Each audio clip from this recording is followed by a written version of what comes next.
Okay, so once again, very good morning. And this session is specifically for the revision, amendment, additions, whatever you say, for our chapter number 21. So we all know that how important this chapter is for us because it is part and parcel of that three chapters where almost 25 marks, right, of the portion is covered. So basically, from starting of the course, we have already focused on chapter number 19, 20, 21, always because as we are aware about the marks weightage. But can I say now, institute is also understanding the mindset of students that three chapters giving them 25 marks, and all the students are of course focusing on part C first, looking at the scenario and content. So can I say now content is getting increased? Yes इतना तो समझ में आ रहा है ना content increase हो रहा है और कुछ नहीं हो रहा है right if you remember we already had a session on PIRP एक सेशन हमने ऑलरेडी लिया था राइट सप्लीमेंट पे एंड वो जो सप्लीमेंट था that was specifically for June 2022 only right तो वो जब सप्लीमेंट लॉन्च हुआ तब हम ऑलरेडी सेशन कर चुके थे करेक्ट बट देन इंस्टीट्यूट ने जो न्यू मॉड्यूल लॉन्च किया right that module was as such a new module जबकि जून वाले तो अपना पुराना मॉड्यूल ऑलरेडी पढ़ चुके हैं राइट अपना पुराना काम खत्म कर चुके हैं but the new module with the specification that this is equally applicable to June 2022 अब अगर नया मॉड्यूल जो लॉन्च हो रहा है फरवरी एंड मार्च स्टार्टिंग में right and coming up with the clarification that this is for June 2022 as well तो कहना इसे कॉन्फ्लिक्ट हो जाता है कि सप्लीमेंट में पीआईआरपी में कुछ भी नहीं दिया था it was just an introduction part जो हमने ऑलरेडी सेशन में कर लिया था and now they added the whole topic PIRP in the new book which is applicable to June as well. That's how we are meeting today. We are having a session, so एक छोटा भी topic अपने side से बाकी नहीं होना चाहिए जो अपने लिए 5 10 जितना भी मार्क्स है राइट कहीं पे भी रिस्क में नहीं so I hope it is clear why this session is there and one more thing that PIRP जो हमने पहले किया था वो एज इट इज है उसके एक्सटेंशन में आज अपने को सेशन करना है क्लैरिटी सो थोड़ा बहुत याद है आप लोग मुझे आंसर भी करेंगे पीआईआरपी खाली किसके लिए था chat box just a second I am receiving a call from Provings only. Just give me a second. मे भी कुछ नया आया होगा जस्ट सेकेंड हाँ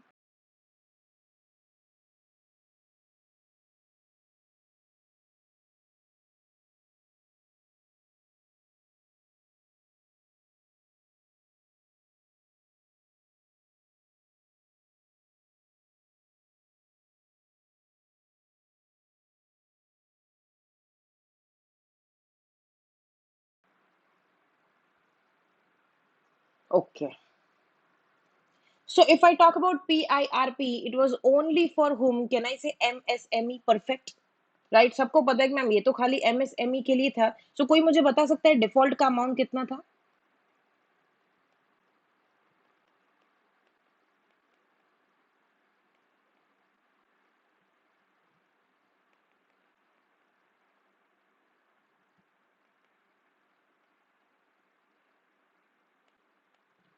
Okay.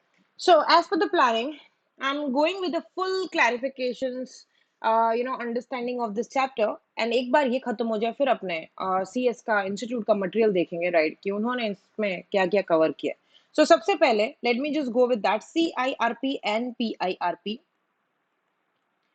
When we talk about CIRP, it's a corporate insolvency resolution plan, which is for corporates, that is companies, LLPs, right, or any body corporate, not otherwise. Sole proprietorship partnership के लिए ये नहीं है उनके लिए अलग है right this is not for them this is only for corporates and यहाँ पे डिफॉल्ट का अमाउंट कितना था everyone what was the default amount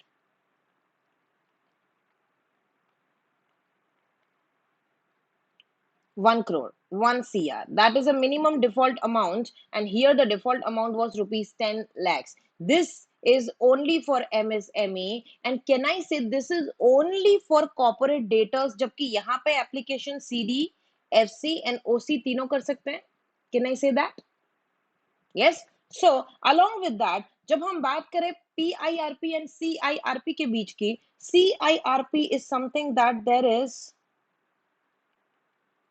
no base plan and here there is a base plan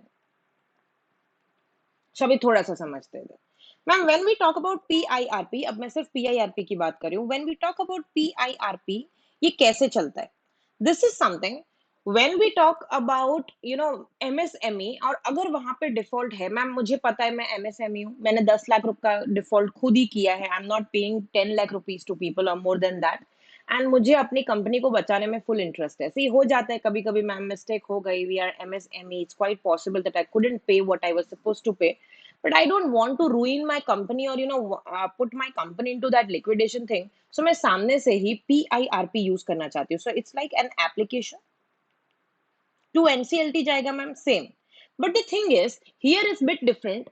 यहाँ पे थोड़ा अलग कैसे, क्या ना, इसे यहाँ पे सिर्फ खुद एमएसएमई ही एप्लीकेशन करती है, while in CIRP application creditor भी कर सकते हैं, सीडीएफसी एंड कॉर्पोरेट डेटर इटसेल्फ। जब ये लोग एप्लीकेशन करते हैं ना, कॉर्पोरेट डेटर या मैं ऐसे बोलूं क्रेडिटर या फाइनेंशियल क्रेडिटर और operational creditor, when they complaint against you, they simply complaint, तो इसलिए उनके लिए कोई बैक वाला सपोर्ट नहीं है, यहाँ पे है। यहाँ पे सिनेरियो डिफरेंट है। Are you MSME? Yes, you feel like going for the complaint that sir please हमको बचा लो, कंप्लेंट नहीं बोलूंगी, रिक्वेस्ट बोलूंगी, राइट? सो यस सर, हम ऐसा ही कुछ करना चाहते हैं। Then in that scenario, as as MSME, सबसे पहले तो आपको अपने, जो अगर आप एलएलपी हो तो पार्टनर्स, अगर आप कंपनी हो तो then of course directors and share holders and all, आपको 3/4 मेजोरिटी लेके आनी है। पहले अपने घर वालों से पूछो, first you ask your own internal parties that are they ready for this kind of PIRP, right? आपको वर्ड मिलेगा PIRP, that is pre package insolvency resolution, या वर्ड मिलेगा PPIRP, right? One and the same, pre package के लिए double P लिखा है। देन ma'am एक बार उनसे पूछ लिया, अभी अभी आप अपने क्रेडिटर से पूछ के आओ, जाओ। मैं अपने क्रेडिटर से पहले से पूछूं मैम? यस। क्या कहना इसे, यहाँ पे ऐसा कुछ भी नहीं है क्रेडिटर से पूछने वाला सीन है, यहाँ पे आपके खिलाफ एप्लीकेशन हो रही है या आप डायरेक्ट एप्लीकेशन कर रहे हो, पर यहाँ पे आपको अपने क्रेडिटर्स को पूछना है। You have to take a permission of a creditor, and यहाँ पे क्रेडिटर मैम कौन? खाली financial creditors only, not related to entity. Ma'am अगर मेरा कोई रिलेटिव भी मेरा फाइनेंशियल क्रेडिटर है, क्या वो वोटिंग में काउंट होगा? क्या वो वोटिंग में काउंट होगा? टेल मी, क्या वो वोटिंग में काउंट होगा?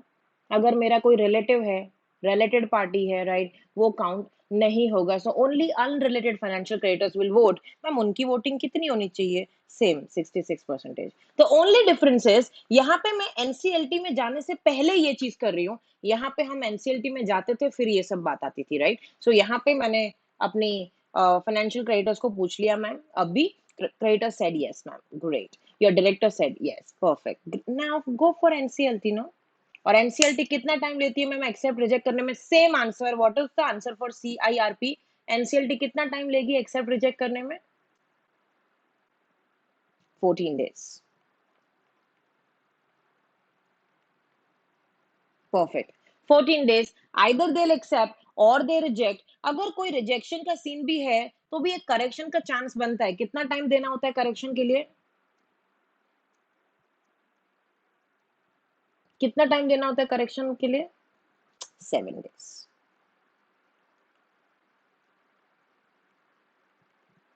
परफेक्ट।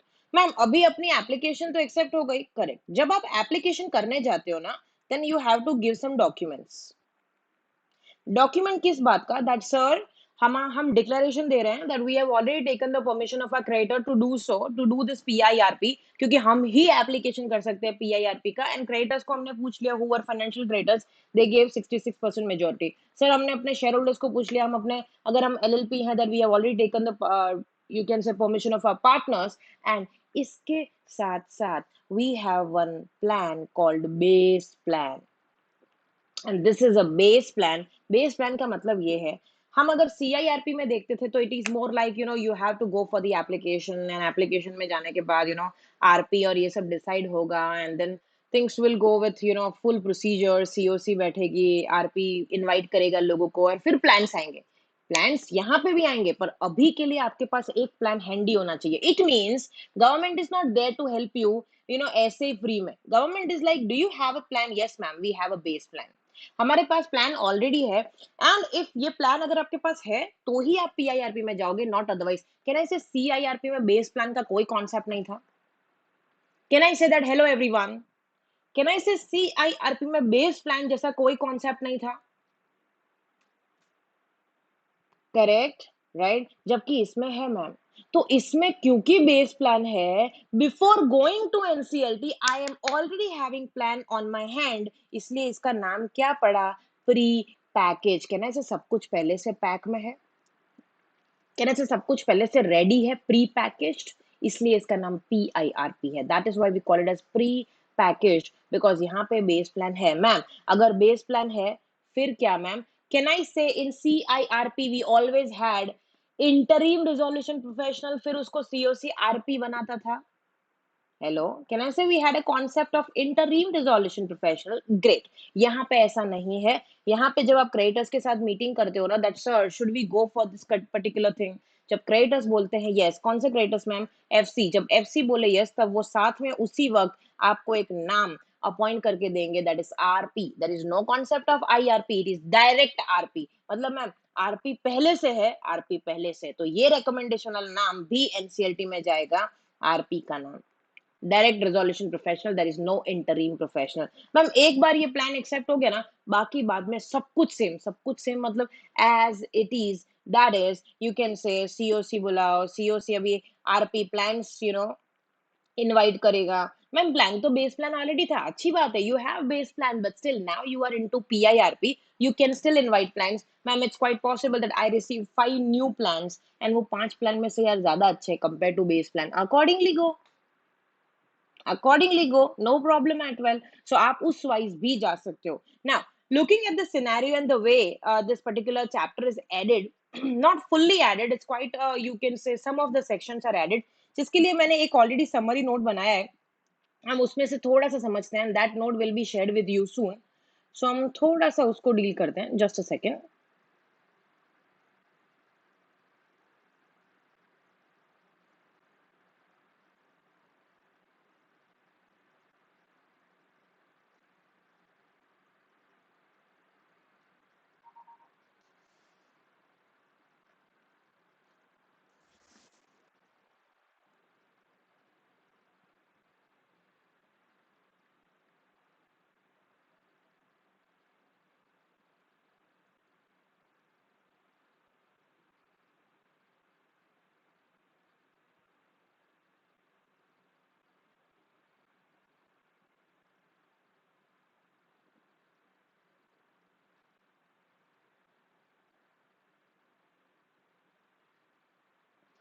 So सबसे पहले, this is something new chapter added to IBC 2016। so जो IBC 16 था वो as it is था, उसके साथ एक new section का पूरा list add किया गया, पूरा new chapter add किया गया, and the name of the chapter you can see sections added 54A to 54P, जिसका नाम है pre package insolvency resolution process, we call it as PIRP। एक समराइज डिफरेंशिएशन जो दे रखा है, that is control and management will be shifted to COC। Can I say हमने CIRP में पॉइंट 1 से देखा है that every decision making power is with COC। Can I say that सब कुछ फाइनेंशियल क्रेडिटर्स के पास होता है, सब कुछ COC के हिसाब से होता है। इन PIRP that is not the case. PIRP में पूरी कंपनी का मैनेजमेंट भी डायरेक्टर्स के पास या डेजिग्नेटेड पार्टनर्स या पार्टनर्स के पास ही रहेगा। सो एक पॉइंट हमने पढ़ा था CIRP में, that the moment this NCLT is accepting your proposal of CIRP, अगर आपकी एप्लीकेशन एक्सेप्ट हो जाती है, उस दिन से सारे directors, managing directors, managers, P जो भी पोजीशन होल्डर है, वो अपनी पोजीशन को वेकेट करेंगे और सारा का सारा चीज आ जाएगा इंटरिम रिजोल्यूशन प्रोफेशनल के हाथ में, and then things will be done by him. After that RP will do it till this whole procedure is completed। In PIRP that's not the case। in PIRP this management will remain with the same management who was doing before। so board of directors जो भी थे वो as it is काम करेंगे, यहाँ पे powers जो है वो COC पे शिफ्ट नहीं होते। सेकेंड, पूरा कंप्लीशन टाइम कहना है 330 डेज है। कहना है CIRP का कंप्लीशन टाइम 330 डेज है, जबकि PIRP शॉर्ट है ma'am, it's 120 days, not 330 days. Ma'am यहाँ पे डिफॉल्ट लिमिट जो था वो 1 CR का था, यहाँ पे डिफॉल्ट लिमिट जो है वो 10 lakhs का है। मैम यहाँ पे कोई बेस प्लान की बात नहीं है, कोई बेस प्लानिंग नहीं है, कोई ऐसा कोई प्लान लेके हम नहीं जा रहे that we already have offer from this company, sir हमारे पास ये प्लान है, उसके बाद 4-5 और प्लान आए तो हम कंपैरेटिव एनालिसिस में चले जाएंगे, but that's not the case in CIRP। यहाँ पे बेस प्लान नहीं है, बट PIRP में we do have a base plan, because without base plan आपका PIRP का एप्लीकेशन एक्सेप्ट ही नहीं होगा, आप एप्लीकेशन कर ही नहीं सकते। देन मैम यहाँ पे कोई टाइम लिमिट एज सच नहीं दे रखी है कि कितने टाइम में आपको प्लान दे देना है, right. Overall time limit we have that is 330 days, but as such दूसरी टाइम लिमिट नहीं दी है कि कितने दिन में प्लान देना है एंड ऑल, बट यहाँ पे है। यहाँ पे जिस दिन एनसीएलटी अप्रूव करती है ना, वहां से 90 डेज में प्लान सबमिट हो जाना चाहिए। You see in CIRP all we learn कि टोटल प्रोसीजर ना 330 डेज में कंप्लीट होना चाहिए। There was no clarity given कि मैम एनसीएलटी सेज यस, वहां से कितने दिन में प्लान देना है। प्लान देने की बात का कोई टाइम नहीं है, बट यहाँ पे है 90 डेज। सो एनसीएलटी को एक्सेप्ट करने दो, वहां से 90 डेज में ये प्लान दे देना है, that is total comes to 120 days. कैसे मैम? Upcoming topic. एंड यहाँ पे कोई बेस प्लान नहीं है, यहाँ पे बेस प्लान के बिना आपकी एप्लीकेशन जाएगी नहीं। अब समझते हैं व्हाट इज PIRP। सो सबसे पहले PIRP is only for MSME। तो मैम एमएसएमई क्या है? MSME is something that is, हमने पूरा चैप्टर नंबर 13 में सीखा है। तो यहाँ पे मैंने डेफिनेशन ऐड करी है। माइक्रो मतलब वो जिसका इन्वेस्टमेंट प्लांट एंड मशीनरी में मैक्सिमम 1 करोड़ है एंड उसका टर्नओवर मैक्सिमम 5 करोड़ है। स्मॉल का मतलब अगर हम बात करें, that is this are the limits. Medium, this are the limits. This is what we have done. So ये डेफिनेशन आपको बहुत अच्छे से आना चाहिए, एमएसएमई का डेफिनेशन। एंड अगर आपने डिफॉल्ट किया है 10 लाख, जो मिनिमम डिफॉल्ट 10 लाख लिमिट है, जब CIRP की बात करें तो 1 करोड़ है। Then may make an application for PIRP to NCLT after complying with the following। Ma'am complying with following means what? क्या comply करना है? सबसे पहले जैसे कि मैंने बोला, it's not about directly going to NCLT, it is only about going after taking some approvals। जैसे कि financial creditors से approval लिया ma'am, and we took the approval from financial creditors only who are unrelated to me। जो मेरे related parties हैं, जो मुझसे related हैं, उनकी अप्रूवल मैं काउंट नहीं करूंगी। सो एफसी का अप्रूवल आना चाहिए ओनली अनरिलेटेड का, और वो अप्रूवल आपके पास 66% इन वैल्यू आना चाहिए। मतलब मैम 300 करोड़ के फाइनेंशियल क्रेडिटर्स हैं, उसका 66% वैल्यू में कितना होता है? That much people, that many people should say yes, then only I can go for this. तो मैम ये एप्लीकेशन करने से पहले एग्जैक्टली जबकि हम बात करें CIRP की, उसमें एप्लीकेशन करने के पहले कुछ नहीं होता है, राइट। वो तो आपका फाइनेंशियल क्रेडिटर भी आपके खिलाफ जाके एप्लीकेशन कर सकता है। यहाँ पे सिर्फ MSME खुद एप्लीकेशन कर सकता है, no creditor of it, right. Then ma'am आपने SR पास किया, रिजोल्यूशन पास किया with between your members, directors, partners, designated partners, whosoever, and do you have 3/4 majority, जिसको हम SR बोलते हैं। अगर LLP होगा तो हम रिजोल्यूशन सिंपल बोलेंगे, right. 3/4 majority, do you have that? Yes. And क्या आपने डायरेक्ट डिक्लेरेशन दिया है? किस बात का declaration? That sir please accept my PIRP application. Once you accept ना, 90 डेज में हम आपको प्लान लाइन सब करके दे देंगे। ये एक डिक्लेरेशन देना पड़ता है। Then only NCLT will decide accept करना है कि रिजेक्ट करना है। कितने दिन में मैम? 14 डेज में। एंड अगर मैम कुछ करेक्शन का सीन रहा, रेटिफिकेशन का सीन रहा, in that scenario opportunity would be given to people to rectify it within 7 days। so this is the introductory part। And यहाँ से सेक्शन 54A से चालू होता है, that who is eligible to make an application। so here only CD is eligible to make an application। देखो आपको घुमाने के लिए, ट्विस्ट करने के लिए ऐसा भी पूछ सकते हैं, that who can make an application to PIRP। क्या आप ऐसा लिखोगे CD, OC and FC? would you go with that? यहाँ पे ओनली कौन? CD। तो मैम क्रेडिटर्स के साथ गलत नहीं हो रहा है, पैसा साला उनका है, उनको अलाउ करना चाहिए ना। अरे भाई तुम्हारे लिए हमेशा रास्ता ओपन है, बट कब? कहने से 1 करोड़ के बाद, 1 करोड़ टच होने के बाद तुम जाओ ना, तुमको किसने मना किया? बट अगर PIRP की बात करें, we have specifically brought this topic for the MSME। अगर MSME इंडस्ट्री की बात करें, can I say government is totally into make in India concept and promoting MSME। अगर अलाउ कर दिया क्रेडिटर्स को भी कि तुम भी जाओ एप्लीकेशन करो, don't you think MSME break हो जाएगा, कलेप्स हो जाएगा कि 10-10 लाख की एप्लीकेशन भी क्रेडिटर्स उनके खिलाफ कंप्लेंट करेंगे, right. We are giving this particular way out to all those MSME itself जो अपने अपनी ही कंपनी के डिफॉल्ट के थ्रू परेशान है, and they really want to solve this default. That is why this concept is there. अगर इसने भी क्रेडिटर्स को अलाउ कर दिया ना, तो क्रेडिटर्स को तो जल्द से पड़ जाएंगे। वैसे भी हम एप्लीकेशन में हम कब कर पाते थे? जब 1 CR जाता था, अभी 10 पे करेंगे। so that is why PIRP is only for the companies who made this default, ताकि वो अपना डिफॉल्ट क्लीन कर सके। नाउ मैम 54A में फर्स्ट सेक्शन चालू हो रहा है। फर्स्ट सेक्शन चालू है ma'am, do we have to remember the section? No, not for you, just for the reference purpose आप ये ले सकते हो, आपको सेक्शंस पे नहीं जाना है। So only CD is eligible to make an application. Ma'am application कैसे करने का? सो देख लो, an application for initiation of PIRP by MSME only, not otherwise। Application can be made by CD who commits the default of rupees 10 lakh और take prior approval of financial creditors, जो भी हमने देखा 66% majority में they will even give the name of RP. And इसके अलावा कुछ और पॉइंट्स हैं, subject to some conditions. Ma'am क्या कंडीशन है? Number one, they have not gone already into PIRP before, or I can say they just have completed ma'am CIRP। अगर आपने previous years में PIRP ऑलरेडी कर लिया है, अगर आपने प्रीवियस ईयर में CIRP ऑलरेडी कर लिया है, राइट, तो आप लास्ट 3 इयर्स में क्या ऐसा कुछ हुआ है मैम? यस मैम, हमने बस 2020-21 में समझो ना CIRP किया था। अच्छा, 2021 में CIRP किया, 2022 में आपको अगेन PIRP करना है, टाइम पास करने आए हो क्या? एनसीएलटी एक ही है, वही है, same NCLT is going to deal with your case, right? So there is no point of going for the additional remedy, जबकि आप एक रेमेडी ऑलरेडी लेके आए हो, right? So point here is, जब तक 3 इयर्स के अंदर, लास्ट 3 इयर्स में आपने अगर इसमें से कोई भी प्रोसीजर किया होगा, आप वापस PIRP में नहीं जाओगे।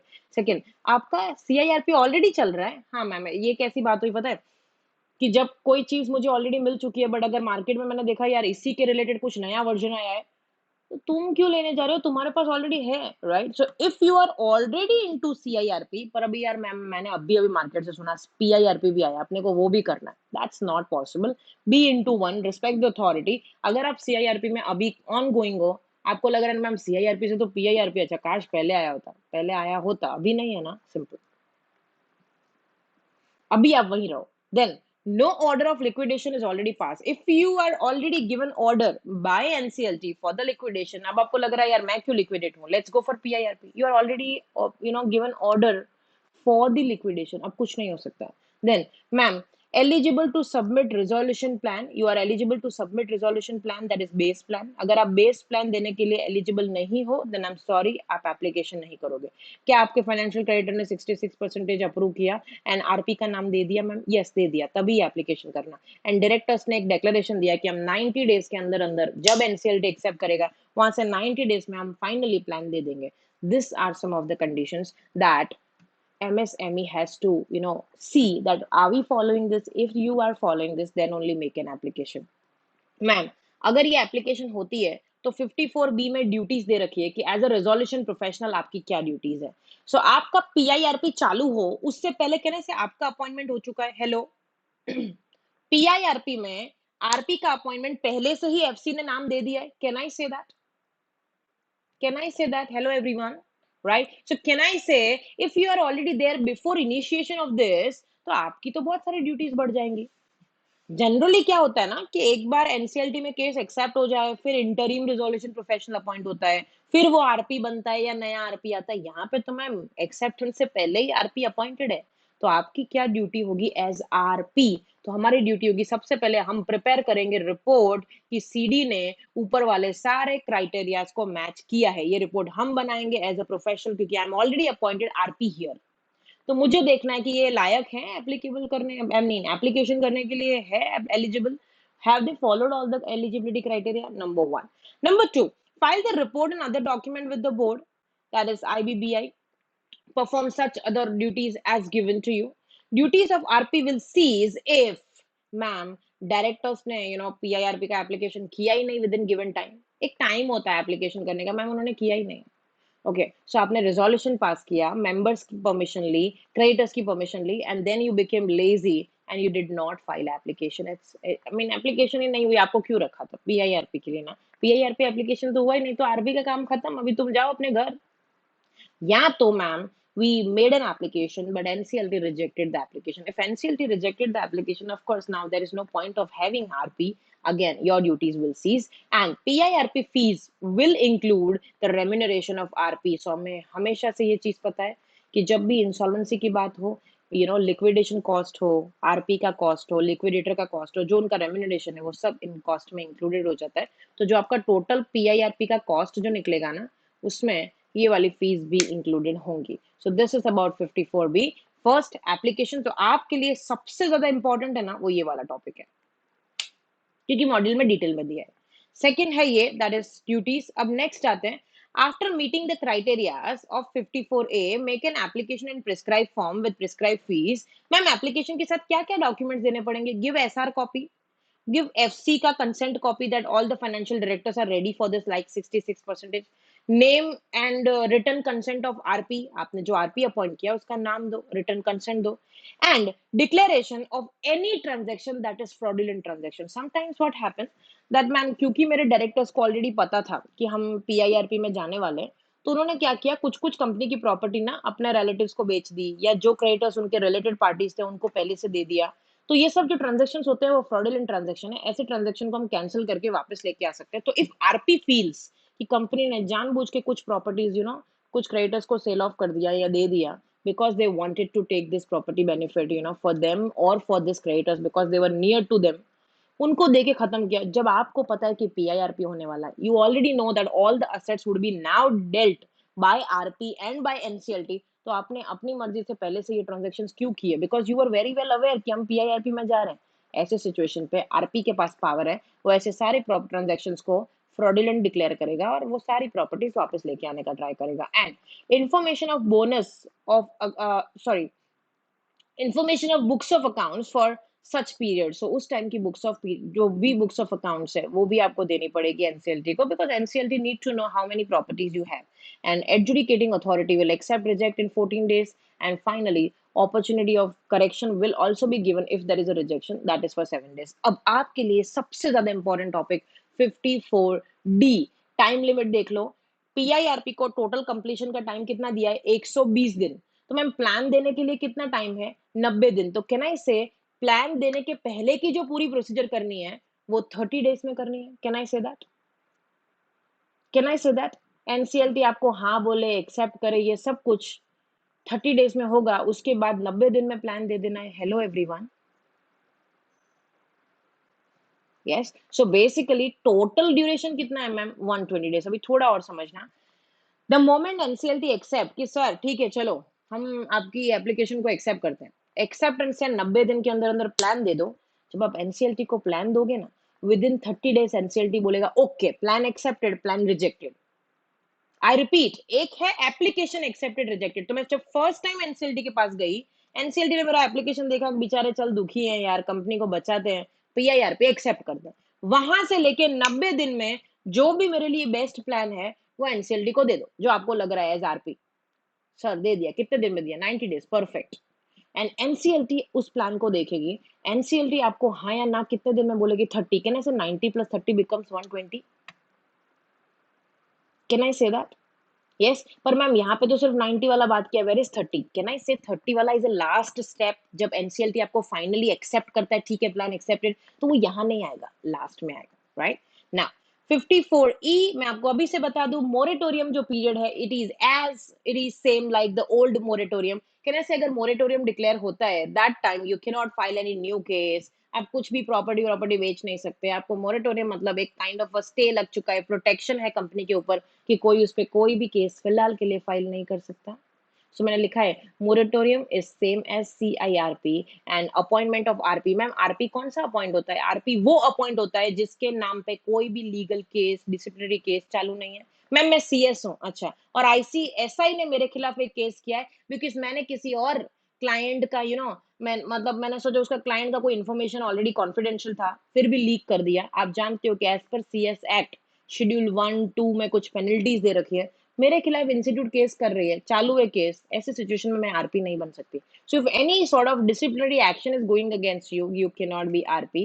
एंड मैम अगर आईबीबीआई के हिसाब से आपके खिलाफ कोई एक्शन पेंडिंग है, आपने आरपी बन के कुछ लोचा किया, इन that scenario also you can not become RP here. And ma'am जैसे ही पीआईआरपी एक्सेप्ट हो जाता है, एनसीएलटी ने बोला चलो पीआईआरपी करो, कहने से now I invite all the creditors कि भाई जितने जितने लोगों के पैसे बाकी है मुझे बताओ, हम सीओसी फ्रेम करेंगे, हम सीओसी बनाएंगे जो हम सीआईआरपी में भी बनाते थे after acceptance. Hello, right, same point. Public announcement will be made for PIRP immediately after the application, or I can say after the whole thing of PIRP is accepted. So the moment is you make an application of PIRP, उसी time आपको public announcement भी दे देनी है ताकि जो भी public में आपके क्रेडिटर्स है वो आपको बताए। एंड जैसे ही PIRP खत्म होगा वैसे ही मोरेटोरियम भी खत्म होगा। क्लैरिटी? यहां तक कोई डाउट? 54E तक कोई भी डाउट? नो ओके, अब मैं आपकी बुक पे आ रही हूँ। सो ये आपका मॉड्यूल है, right, and this module is bit now extra with some of the extra topics, and मैं उसी टॉपिक पे फिलहाल जा रही हूँ, PIRP पे।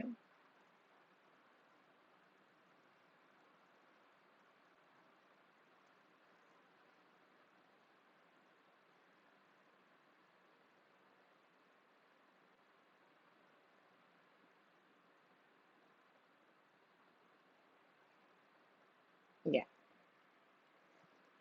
सो पेज नंबर 486, न्यू मॉड्यूल।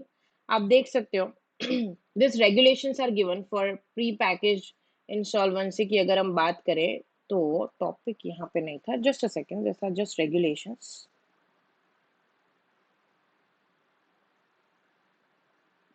किसी के पास बुक है क्या? या मिल गया। It's page number 475. Last जो थे वो सिर्फ regulation है, 475, yes. So you can see here I'm reading and I'm highlighting the main points. PIRP is introduced by IBC 16, adding new sections, बराबर? Adding new section 54A to 54P, which came out of COVID pandemic. That is very true because COVID pandemic में highest जो organization suffer हुए वो of course small and medium size थे। अभी big organisation भी सफर तो हुए फाइनेंशियली, बट उनको इतना ज्यादा फर्क नहीं पड़ेगा because they are already well establish, उनको थोड़ा सा पैसा कम मिलने से ज्यादा फर्क नहीं पड़ने वाला। So, with the approval of NCLT, CD, who is running his existing business, right, they can make an application for the one-time settlement with the creditors with the approval of NCLT. So, आप creditors की permission लेके आओ और creditors के साथ one-time settlement कर सकते हो। Ma'am eligibility can I say only MSME and having default of 10 lakhs? इसमें मेन हाईलाइट कर रही हूँ, आप अकॉर्डिंगली जा सकते हो। Central government can increase the minimum limit of this to 1 crore, पर कहने से अभी की लिमिट 10 लाख रुपए ही है, राइट। जब फ्यूचर में अगर गवर्नमेंट को लगे कि यार ये तो आए दिन रोज का रोज लोग लेके आ रहे cases, and I believe 10 lakh कोई बड़ी बात नहीं है, चलो इसको 20 लाख कर देते हैं, fine, 30 lakh, 40 lakh, fine, up to 1 crore CG can go. Ma'am who can not opt for PIRP? देख लो, मैंने आपको ये वाला नोट्स में से करा दिया, ABCD चेक करो, चेक करो इस पोर्शन को।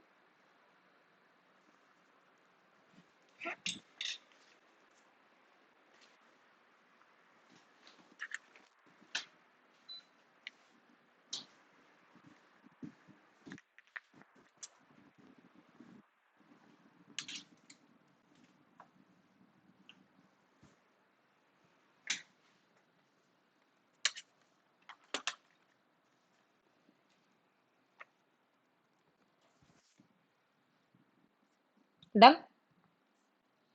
And proposal of the name of RP, ये भी मैंने आपको करा दिया, that creditors will propose the name of RP, और वही नेम लेके आप एनसीएलटी के पास जाते हो, राइट। यहाँ पे इंटरिम का कॉन्सेप्ट नहीं है, डायरेक्ट आरपी का कॉन्सेप्ट है, right.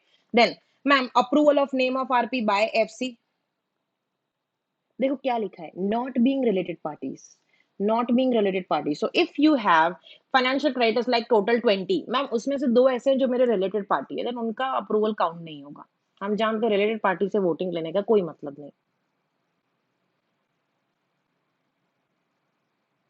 Then, ma'am declaration by majority of the directors और पार्टनर्स ऑफ द कॉर्पोरेटर्स, कहना है अभी अभी हम ये पढ़ के आए, दैट नंबर वन, हम लोग 90 डेज के अंदर अंदर फाइलिंग कर देंगे, पूरा प्लान दे देंगे, राइट। एप्लीकेशन जो हम करेंगे वो प्रॉपर टाइम में जाएगा और 90 डेज से ऊपर ये एप्लीकेशन नहीं जाएगा, राइट। PIRP हम किसी को चीट करने के लिए नहीं कर रहे हैं, एंड मैम हमारे पास आरपी का नाम ऑलरेडी है, और ये आरपी जो है वो क्रेडिटर्स ने अप्रूव किया हुआ है, फाइनेंशियल क्रेडिटर्स ने अप्रूव किया हुआ है। This is what as a director of partners, majority of you will give a declaration, and SR पास करना है। मैम आई एम LLP तो पार्टनर का रिजोल्यूशन होगा।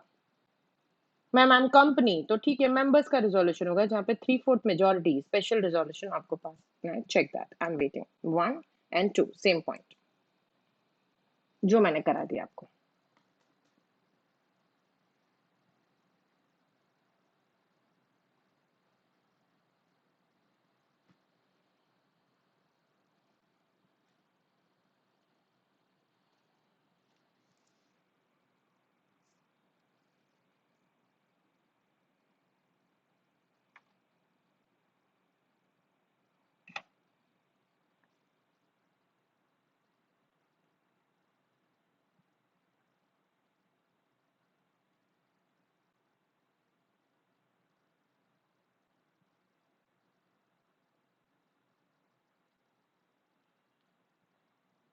Done. And you have to give a declaration, you have to give a copy of SR, you need to have a copy of SR, you need to have base plan ready and such other information. अभी finally make an application ma'am. ठीक है, application कहाँ करना है ma'am? NCLT में.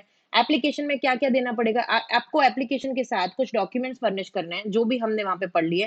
That हमने SR पास किया, हमने name and return consent of RP लिया.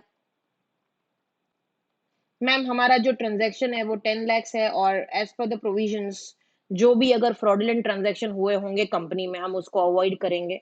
And information relating to books of accounts ये आपको एनसीएलटी को देना है. कैन आई से ये ए बी सी डी आपको मैंने यहाँ पे दिखा दिया already 4.54C. Yes.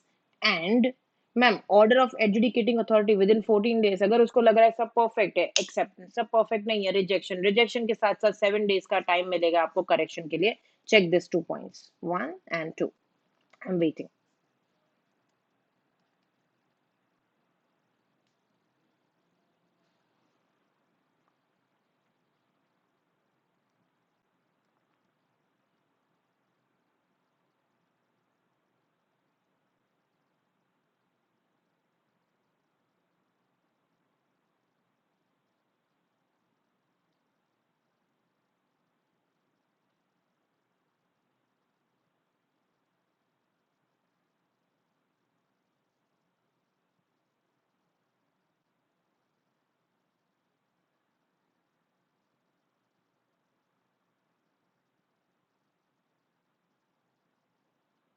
Check.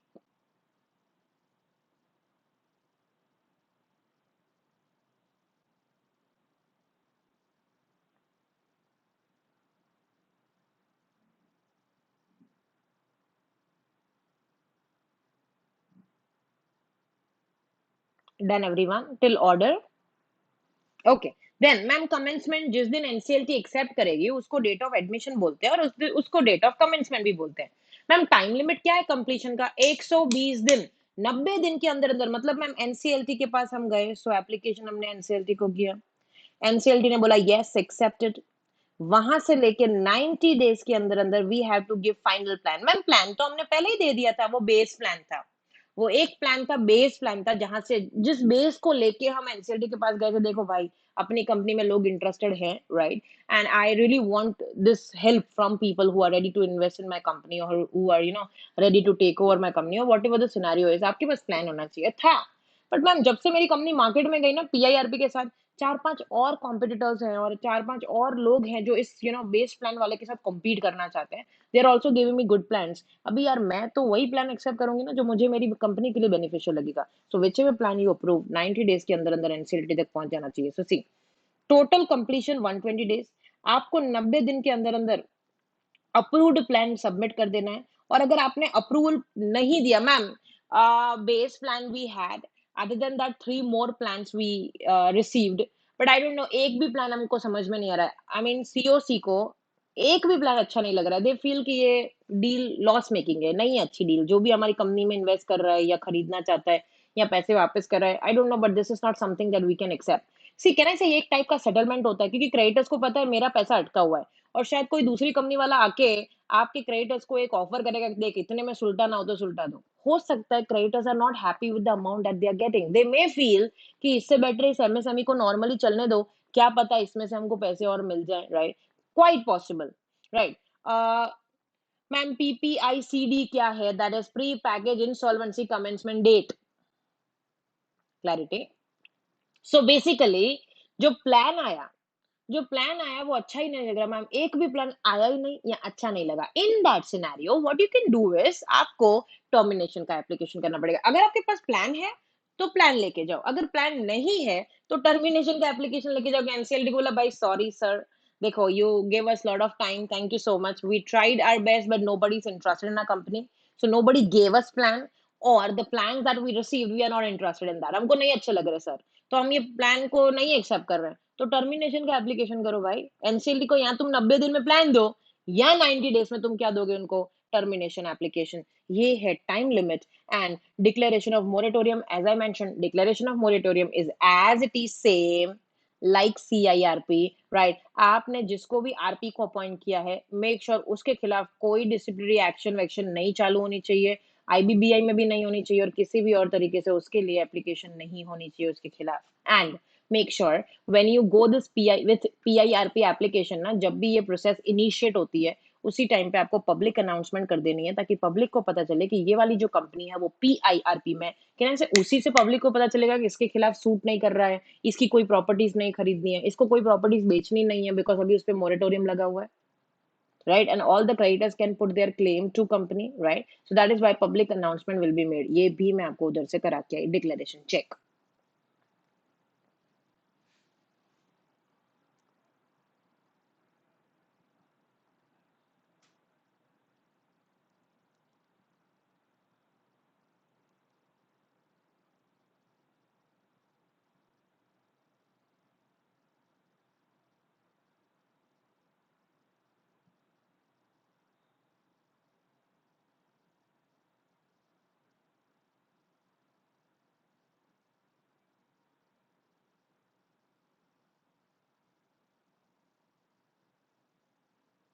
Done. Now, ma'am list of claims and preliminary information. So as RP अब आपका काम थोड़ा बढ़ता जाएगा, राइट? और ऐसा नहीं है कि सिर्फ आप हो यहाँ पे, कहना से आपके साथ कंपनी पूरी की पूरी इन्वॉल्व है, बिकॉज यहाँ पे डायरेक्टर्स अपनी पोजीशन वेकेट नहीं करते हैं। Can I say that? ये लोग एज इट इज कंपनी में काम कर रहे हैं, तो साला आपसे तो ज्यादा पता है इनको, और ये वहीं पे हैं। So corporate data within 2 days of this commencement date submit a resolution professional what ma'am list of claims and preliminary information memorandum means basic information about company, resolution plan and company's finance। सो देखो यहाँ पे कैसा है कि ना, CIRP में जब आप अपॉइंट होते हो एज आरपी, तो ये सब खुद आपको करना पड़ेगा। You have to find the list of claims, और you can say creditors, you have to meet director as and when you need some information. बाकी डायरेक्टर्स तो वेकेट कर चुके हैं अपना पोजीशन, वो कंपनी में अभी कुछ भी नहीं कर पा रहे। बट यहाँ पे पहला ही पॉइंट मैंने आपको सिखाया that management will still remain with the corporate debtor. यहाँ पे मैनेजमेंट शिफ्ट नहीं होगा क्रेडिटर्स पे। तो कहने से एज आरपी आपका काम यहाँ पे काफी एफर्टलेस है। हेलो, यहाँ पे आपको पोजीशन होल्डर वाला काम है, आई एम आरपी, राइट? बाकी इतनी मेहनत नहीं करनी है जितनी मेहनत आपको सीआईआरपी में करनी पड़ेगी। तो भाई पैसा भी उतना ज्यादा मिलेगा, कम मिलेगा? यहाँ पे सीआईआरपी में मनी कितना होगा कंपैरेटिवली, लेस और मोर?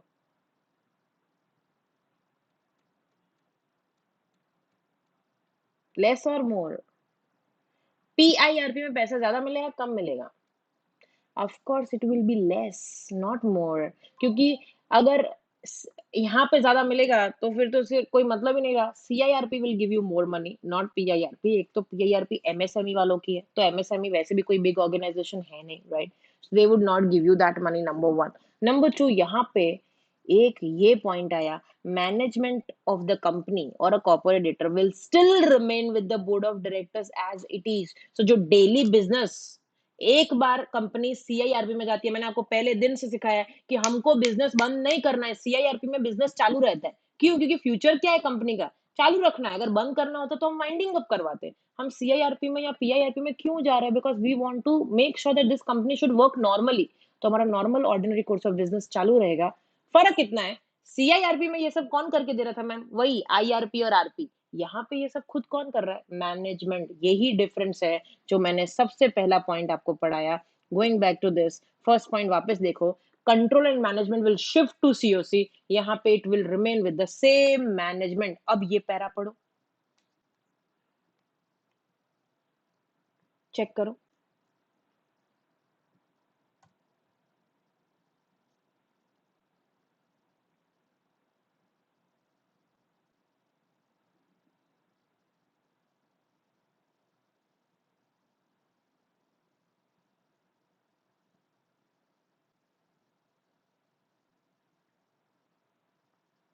डन। इसके बाद देखो about COC. So resolution plan, अभी वापस से रेजोल्यूशन प्रोफेशनल। कैन आई से when this company decided that let's go for this PIRP, company ने सिर्फ अपने डायरेक्टर्स को पूछा, अपने मेंबर्स को पूछा, और लास्ट में अपने फाइनेंशियल क्रेडिटर्स को पूछा। वहां पे कोई कमिटी नहीं बनी। कमिटी बनेगी कब? जब ये सब एप्लीकेबल, जो भी आप एप्लीकेबिलिटी के हिसाब से जो भी आप एप्लीकेशन करने जा रहे हो एनसीएलटी, एनसीएलटी एक्सेप्ट करेगा तो ये सब सीओसी वीओसी का झंझट करने का ना। उसके पहले कोई करेगा क्या? If NCLT is accepting your application, तो COC and all these things will come, no? Yes or no? Hello? Yes or no? Right. So basically, ma'am luckily NCLT ने हमारा एप्लीकेशन एक्सेप्ट कर लिया, ग्रेट। अब तुम सीओसी बना लो। Ma'am COC कैसे बनाना? Same वही फाइनेंशियल क्रेडिटर्स होंगे इसमें। सो सीओसी बनाओ, और जब आपका ये एप्लीकेशन एक्सेप्ट हुआ है, वहां से लेके मेक श्योर 7 डेज के अंदर अंदर एक मीटिंग भी करवा देना। So read this, the resolution professional shall within इन 7 days of pre-package insolvency commencement date, that is NCLT ने जब हाँ बोला, constitute a committee and one meeting from the constitution. So NCLT said yes, वहां से 7 डेज में COC बना दो, और जब सीओसी बन गई वहां से 7 डेज में उसकी फर्स्ट मीटिंग भी करा लो। And as I mention before कि ये जो पूरी कंपनी का मैनेजमेंट है वो कॉर्पोरेट डेटर के पास ही रहेगा, वो आरपी को पूरा संभालने की जरूरत नहीं है। So at the time of this PPIRP, COC can decide by vote about 66% that management जो है वो आरपी के पास जाना चाहिए कि नहीं, but otherwise management corporate debtor के पास ही रहेगा। And RP shall make an application for this purpose to A. Ma'am ये क्या है? समटाइम्स सीओसी फील कि मैम मानते हैं कि कंपनी के डायरेक्टर्स मैनेज करने चाहिए, it's good that in unlike CIRP, PIRP में ऐसा नहीं है कि मैनेजमेंट आरपी करेगा, यहाँ पे मैनेजमेंट सेम कंपनी के डायरेक्टर्स करेंगे। But I don't know why sir we feel कि ये कंपनी की जो ये खराब सिचुएशन है ना, it is because of directors, and directors इतने अच्छे नहीं है। इन दैट सिनेरियो अगर क्रेडिटर्स की कमिटी को लगता है कि नहीं सर ये management according to law board के पास रह सकता है, बट रहना नहीं चाहिए, ma'am they are not that active. So ऐसी सिचुएशन में वो 66% वोटिंग करके ये अप्रूव कर सकते हैं, late it be with the RP. And for this RP को स्पेसिफिक एप्लीकेशन करना पड़ेगा एनसीएलटी को for this purpose, because normally without any resolution, without any voting, normally this will always stay with board of directors. But in exceptional circumstances, if you feel कि board अच्छा नहीं है ma'am, हमको तो ये चीज आरपी को देना है, in that scenario you can make an application to rp will be making this application to NCLT in turn, and ये चीज COC ने एक्सेप्ट करी होनी चाहिए by 66% वोटिंग। ऐसा लगे तो, पर मैम ऐसा कोई क्यों करेगा? why anybody would go with this? because creditors feels कि ये जो कंपनी के डायरेक्टर्स है ना वो उसको फ्रॉडुलेंट वे से चला रहे हैं। मैम ग्रॉस मिसमैनेजमेंट है ये दो सिनारियो में, from board of director to RP, management will shift. Otherwise ma'am company के डायरेक्टर्स इनोसेंट है, बेचारों का लॉस हो गया, उस वाइज ये पीआईआरपी में गए तो ठीक है, let it be. Otherwise RP के पास जा सकता है। Check, I am waiting, I am waiting, check.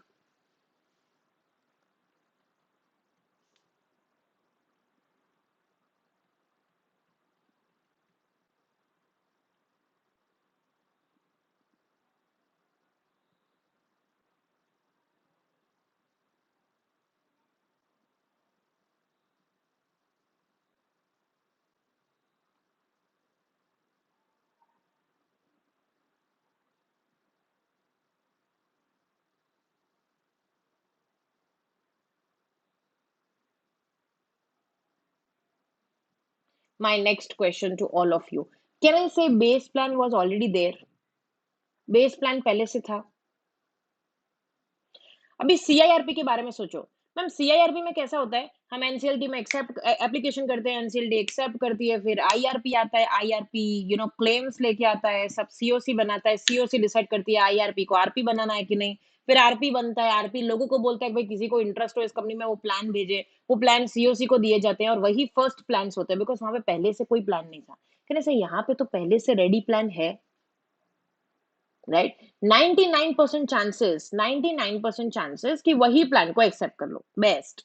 Ma'am नहीं, अभी सीओसी को लग रहा है इस प्लान में थोड़े चेंजेस होने चाहिए, they can always go for the changes, revision, और going with the new plans. Ma'am market से न्यू प्लान भी आ रहा है, तो आपकी मर्जी, आपको क्या करना है, पर जो भी करना है, कितने दिन में एनसीएलटी को प्लान दे देना है अप्रूव करके, how many days for PIRP? 90। Total 90 days में प्लान पहुंच जाना चाहिए। सो चेक करो, consideration and approval of resolution plan, the corporate debtor shall submit the base resolution plan to RP, मतलब कंपनी आरपी को प्लान देगी ma'am कब से, within 2 days of commencement date, और यही प्लान आरपी किसको पहुंचाएगा? सीओसी को। सर देखो ये रेडी प्लान है, आप लोग हाँ बोलो तो अब भी अप्रूव हो जाएगा, 66% मेजोरिटी में हाँ बोल दो सर। अभी फाइनेंशियल रेडी को लग रहा है नहीं यार इतना अच्छा नहीं है, चल इसको रिवाइज कराते हैं। Go for revision if you feel like, and revision के बाद हम लोग इसके अलावा कोई और invitations market से आ सकते हैं। Sir why to go with this plan, there are a lot of people who are interested in our company after knowing that we are into PIRP। Okay great, जैसे कि मैंने आपको पहले ही बोला था, भूषण स्टील लिमिटेड का जब ये हुआ था उसमें जिंदाल स्टील, टाटा स्टील, उसके अलावा भी बहुत सारी एमएसएमई कंपनीज भी इंटरेस्टेड थी कि वो ये कंपनी को खरीदना चाहती थी, उसमें इन्वेस्ट करना चाहती थी। They wanted to become resolution applicant जो प्लान देता है। तो क्या ऐसा कोई लग रहा है मार्केट में आ सकता है? Yes ma'am. तो कोई बात नहीं, इनवाइट करो न्यू प्लान, आपको जो करना है करो। पर ये सब कुछ करने के लिए मेक श्योर आप जो भी करो ऐसा नहीं होना चाहिए कि आपने ऑपरेशनल क्रेडिटर्स को निग्लेक्ट कर दिया। I would like to ask you a question, can I say in CIRP and PIRP both, voting जो 66 वाला थिंग है, सीओसी वाला जो चीज है, वो सिर्फ फाइनेंशियल क्रेडिटर्स के लिए है? Can I say that? पर क्या हमने कभी भी ऐसा सीखा कि पैसा खाली फाइनेंशियल क्रेडिटर्स को वापस मिलेगा? कभी भी ऐसा सुना हमने? No. It's like decision tower is with FC, but पैसा तो सबको ही वापस मिलने वाला है ma'am. So exactly the point, do not make your plan in such a way कि आप सिर्फ फाइनेंशियल क्रेडिटर्स को कवर किए, ऑपरेशनल क्रेडिटर्स को भूल गए। ऐसे प्लान्स नहीं होना चाहिए। So never ever accept the plan which is impairing the rights of operational creditors। ऐसा नहीं होना चाहिए कि मैम हमने प्लान देखा, प्लान के हिसाब से पता था कि हमको सिर्फ 80% ऑफ द अमाउंट कवर होगा जो लोन प्रॉब्लम इश्यूज चल रहे हैं, और वो 80% मैम फाइनेंशियल क्रेडिटर्स पे हो जाएंगे, बस बाकी की चिंता करने की जरूरत ही नहीं है। This is a very wrong move. You can not impair the rights of operational creditors. Check,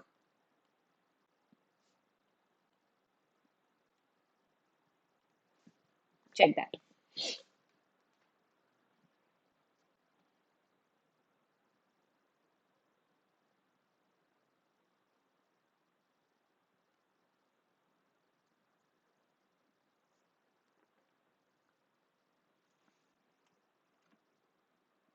clarity, and base plan के साथ कंपटीशन करने के लिए और भी प्लान आ सकते हैं। जैसे कि मैंने बोला, भूषण स्टील के टाइम पे जिंदाल एंड टाटा के बीच में बहुत सारी कंपटीशन चल रही थी, राइट? बहुत इश्यूज चल रहे थे जब न्यू न्यू आईबीसी था, आई वुड से।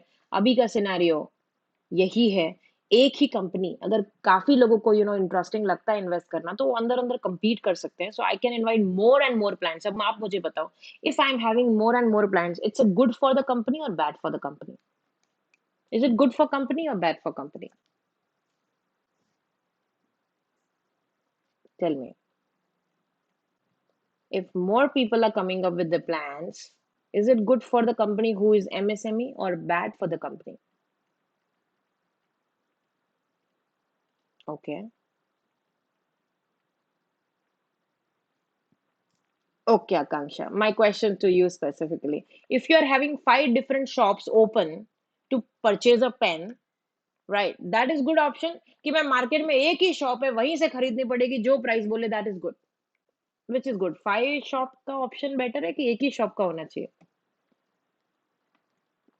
Ma'am 5 shops, of course, right? Otherwise monopoly create हो जाएगा। Don't you think more plans is like more choices? More plan means more option, and it is more like feel like demand, एक demanded वाला scene आ जाता है कि यार लोग अपनी डिमांड कर रहे हैं और अपनी डिमांड बढ़ रही है। 5 प्लान आ रहे हैं तो आपके पास बेस्ट प्लान, और ऐसा मैं बोलूंगी बार्गेनिंग करने का ऑप्शन बढ़ जाता है।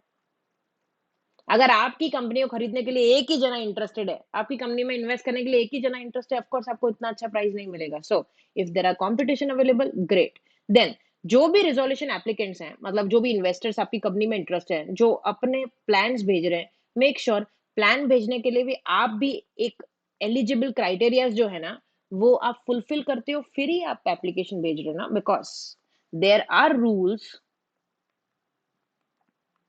For resolution applicants also, are a also, उनके लिए भी रूल्स है।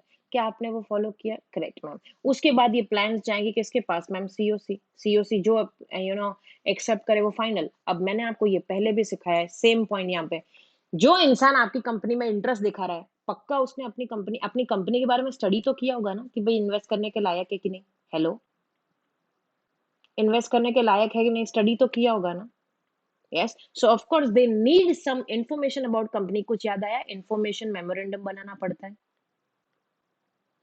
कौन बनाएगा ma'am information memorandum? Resolution professional. ये इंफॉर्मेशन मेमोरेंडम उन लोगों के लिए जो हमारी कंपनी में इंटरेस्टेड है, राइट? वो लोग हमारी कंपनी में कांटेक्ट करेंगे, ये इंफॉर्मेशन देंगे, कहने से उसके बाद ये लोग हमसे हमको प्लान देंगे, right? So this information memorandum is prepared by RP, which is available to all RA, and RA will study this information and accordingly send their resolution plan. So check one, and then present these plans to COC. COC को सारे plans को evaluate करना है, जो significantly best लगे या better लगे उसके लिए approval दो. मैम एक भी better नहीं लगा तो termination की application करो. मैम जो भी बेस्ट लग रहा है, 3-4 बेस्ट है, वोटिंग कराओ, जिसमें भी 66% वोटिंग आई, फाइनल. अगर ये प्लान अप्रूव हो गया तो आपको ये प्लान कहाँ लेके जाना पड़ेगा? एनसीएलटी में. प्लान आप लोगों को एनसीएलटी में लेके जाने तक के लिए कितना टाइम दिया है? कितना टाइम दिया है? नहीं, नहीं, एनसीएलटी में लेके जाने के लिए, to submit to the NCLT. Plan NCLT में लेके जाने के लिए कितना टाइम है? 90 days from the acceptance, right? And NCLT में चला जाएगा, उसके बाद का बाकी चेक करो. ये points I am waiting. Check करो. Can I say minor changes हैं, बाकी प्रोसीजर्स तो सेम है. माइनर कॉन्सेप्चुअल चेंजेस है. Check all the points, I am waiting.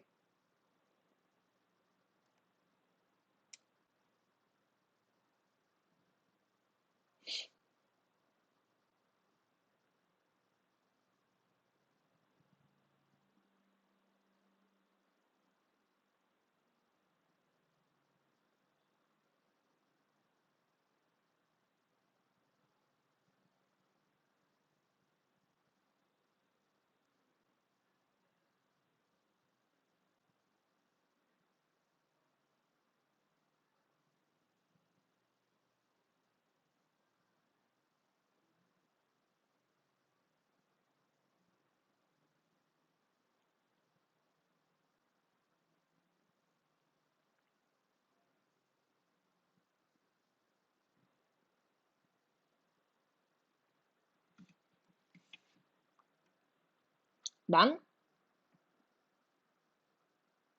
Okay. And finally आप चले जाओ अभी एडजुडिकेटिंग अथॉरिटी के पास. वो कितने दिन में जाना पड़ेगा मैम? 30 डेज में. 30 डेज में. So basically ma'am total 90 days अपने पास थे एनसीएलटी को प्लान देने के लिए. एनसीएलटी को प्लान दो एंड एनसीएलटी के पास प्लान पहुंच जाए, वहां से एनसीएलटी 30 डेज में आपको यस और नो फाइनल बोलेगा एंड आपको इफेक्टिव इम्प्लीमेंटेशन के लिए बोलेगा. Ma'am if there is nobody who's ready to give plan, ma'am we didn't like the plan, no problem, you can just say to NCLT that sorry sir we are terminating this procedure because हम लोगों को plan नहीं मिला, या reject हुआ, NCLT को लग रहा है कि प्लान बराबर नहीं है, ऐसा लग रहा है कि ये प्लान जिस भी ने जैसे भी बनाया हुआ है, they have neglected the operational क्राइटर्स, they have neglected the cost of RP, काफी लूफॉल्स है, एज पर लॉ ये प्लान नहीं है. तो ऐसे सिचुएशन में एनसीएलटी आपको प्लान के लिए मना कर सकती है. अगर एक्सेप्ट करेगी या रिजेक्ट करेगी, 30 डेज एनसीएलटी के पास गए, तो थोड़ा सा ध्यान से समझना. जिस दिन से ये प्रोसीजर एक्सेप्ट हुई है, वहां से क्या ना से टोटल 120 डेज हुए 90 डेज प्लान देने के लिए, और प्लान देने के बाद 30 डेज एनसीएलटी के लिए पास प्लान हाँ या ना बोलने के लिए. कैन आई से टोटल 120 डेज. ये सेम चीज सीआईआरपी में कितनी थी? 330 डेज. एज सच 270 था, but now extended till 330. Can I say that? अब समझ में आया 120 कैसे. सो 90 डेज आप लोगों के पास है प्लान एनसीएलटी तक पहुंचाने के. एक बार पहुंचा दिया, फिर एनसीएलटी डिसाइड करेगा कि इस प्लान का क्या करना है. Check this point, I am waiting. And if this plan didn't work, no plans were there, in that scenario you can go for the termination application. Go for it. Check.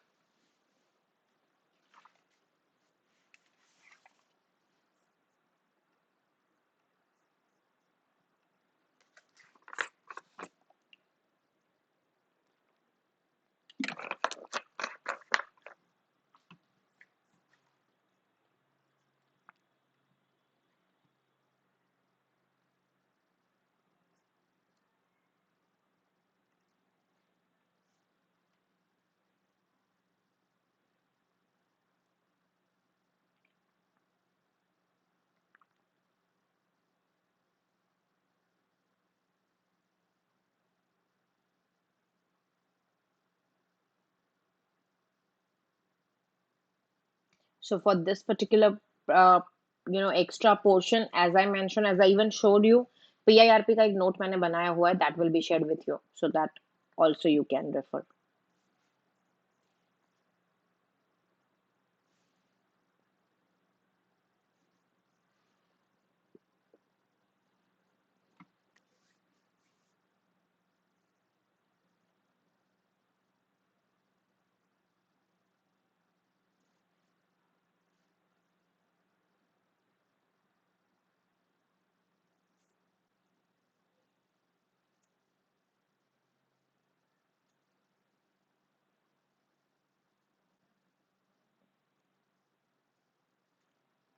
Ma'am, नहीं दिया हमने plan, COC ने reject कर दिया, या COC ने जो भी वोटिंग किया मैम 66% नहीं आया, that is why it is terminated.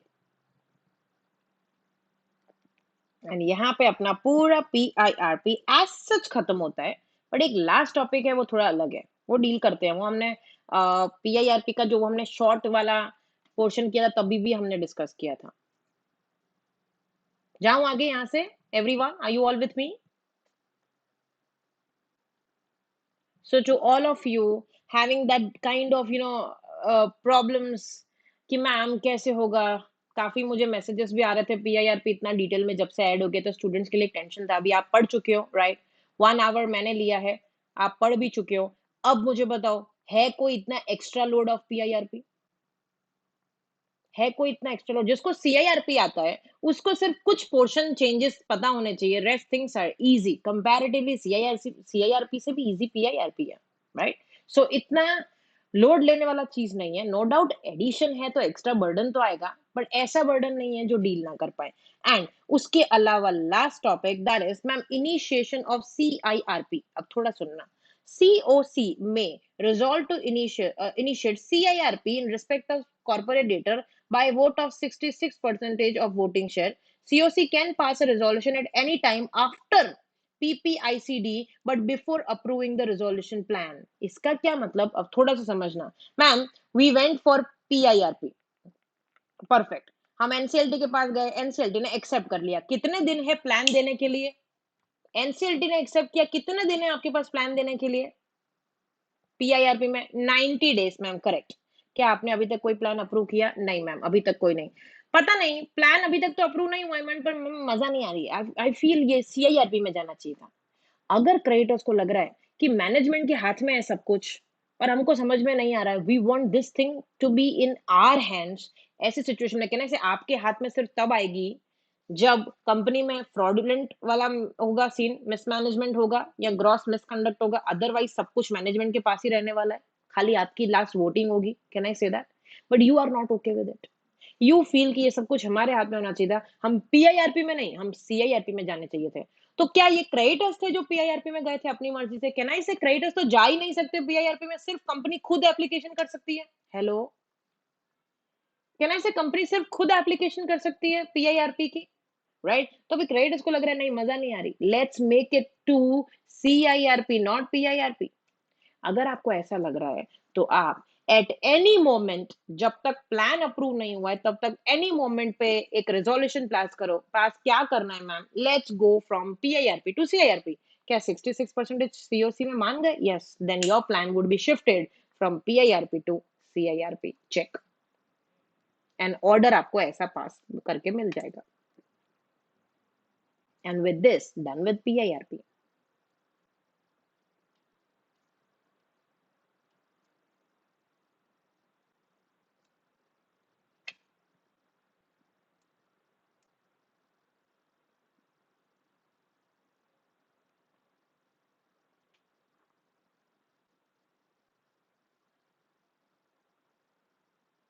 All clear?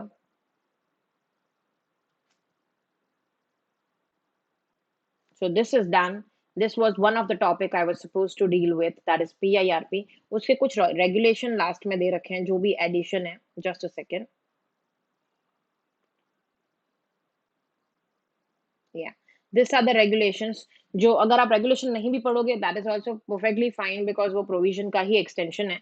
सो यहाँ पे कुछ कुछ पॉइंट्स दे रखे हैं, जैसे कि हम काफी चीजें देखते हैं जो एक्ट में नहीं लिखी होती है, एक्ट के सेक्शन में नहीं होती है, रूल्स में होती है। कुछ चीजें रूल्स में नहीं होती, रेगुलेशन में होती है, कुछ वैसा ही है। सो मैम, ये रूल्स क्या है? इनिशिएशन प्रोसेस, जैसे कि हमने बोला, पहले फाइनेंशियल क्रेडिटर्स जो आपके रिलेटेड नहीं है उनके साथ मीटिंग होगा। So 5 days notice to be given to all the financial creditors for the meeting. So 5 दिन पहले का नोटिस देना पड़ता है फाइनेंशियल क्रेडिटर्स को फॉर द मीटिंग। उसमें आपको आईआरपी का नाम प्रपोज करना है। There is no nothing called IRP, it's nothing but RP only. So ऐसा कुछ नहीं है कि इंटरिम है। दिस इज इंसॉल्वेंसी प्रोफेशनल और रेजोल्यूशन प्रोफेशनल, यू कैन से। सो यहाँ पे इंटरिम जैसा कुछ नहीं है। एंड आप ऑपरेशनल क्रेडिटर से भी मीटिंग कर सकते हो, but you know that operational creditors का वोटिंग राइट कुछ भी नहीं होगा। राइट, ये मैम ऑपरेशनल को मैं क्यों बुलाऊं जब मेरे पास एक भी फाइनेंशियल क्रेडिटर नहीं है? तो मैम, तो ऐसे सिचुएशन में आप ऑपरेशनल क्रेडिटर्स के साथ मीटिंग कर सकते हो। जैसे ये हो जाए, आप कमेंसमेंट कराओ। कैसे कमेंस होगा मैम? एनसीएलटी अप्रूव करे, वहां से कमेंसमेंट। एनसीएलटी एक्सेप्टेड मतलब कमेंस हो चुका है, वहां से 2 days में आप पब्लिक अनाउंसमेंट दो, so that public get to know that this company is into PIRP. फिर आपको जब ठीक लगे तब मेक श्योर सीओसी के साथ आपका बहुत सारा टाइप रहने वाला है जब तक ये सब खत्म ना हो। सो आरपी को 7 दिन के अंदर अंदर सीओसी बनाना है, और उसके 7 दिन के अंदर अंदर सीओसी की फर्स्ट मीटिंग करा लेनी है। मैम, जो हम मीटिंग करते हैं वो मीटिंग कितने दिन की देने की? Notice 3 days। पढ़ लो ये para. So a resolution professional may convene when considered necessary and shall convene a meeting if request is made by the members. कई बार ऐसा होता है, जैसे आपने कंपनी लॉ में पढ़ा है, that even you can say application can be made by members or requisitionist also to have EGM. Can I say that? Members भी ईजीएम करवा सकते हैं रिक्वेस्ट करके। वैसा ही मैम, सीओसी का जो मीटिंग है वो कौन कराता है? आरपी। पर मैम, सीओसी को खुद मिलना हो तो दे कैन रिक्वेस्ट, एंड वो रिक्वेस्ट करने के लिए 33% वोटिंग वाले लोग, हाँ, बोलने चाहिए। 33% रिप्रेजेंटिंग होने चाहिए। Then you can call meeting, and meeting में 3 दिन पहले का नोटिस एटलीस्ट देने का। और उसमें अगर ऐसा सिचुएशन है, कोरम क्या होगी? 33% प्रेजेंट होने चाहिए। देखो, पैसा किसका अटका है? क्रेडिटर्स का। अगर वही नहीं आएंगे तो फिर पीआईआरबी का और सीआईआरबी का कोई पॉइंट ही नहीं रहता है। So when you call meeting, at least 33% should be present, and overall में से 66% should be voting in favour.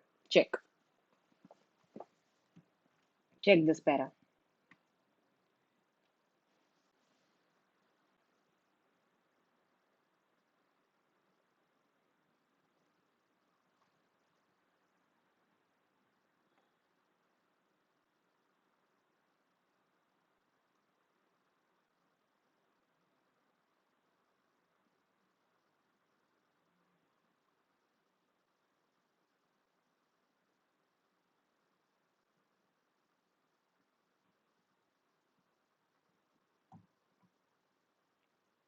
Done. And ma'am, it's quite possible that we have some properties, हो सकता है हमें उस प्रॉपर्टी का फेयर वैल्यू जानना हो, so you can appoint registered valuers to do the same. Check. और रेगुलेशन में कुछ भी कॉन्सेप्ट नहीं होता। रेगुलेशन में वो चीज होती है जो आपको थोड़ा और क्लैरिफिकेशन देती है अबाउट द प्रोविजन। जो हमने सेक्शन नंबर 54 में पढ़ा, उसके कुछ कुछ वर्ड्स को यहाँ पे एलिब्रेट किया हुआ है। Check.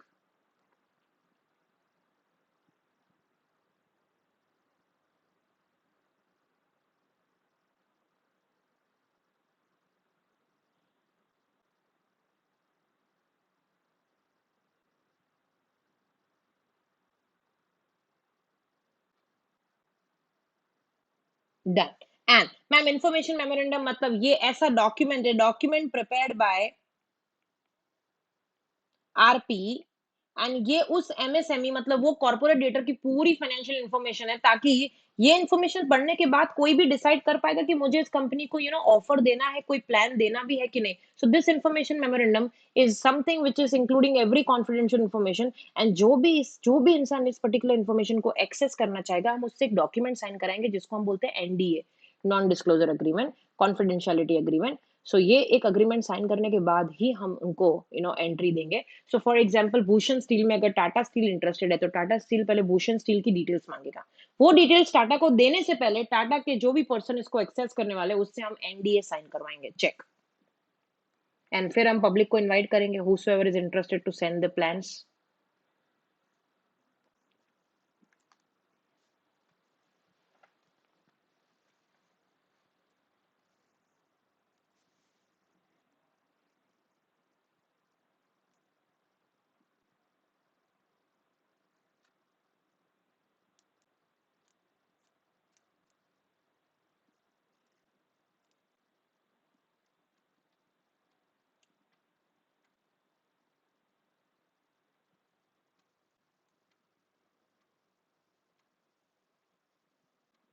Done, okay, I repeat, अगर मैं ऐसा बोलूं कि सीआईआर सॉरी पीआईआरपी एक्सेप्ट हो गया, वहां से कितने दिन में प्लान अप्रूव हो जाना चाहिए?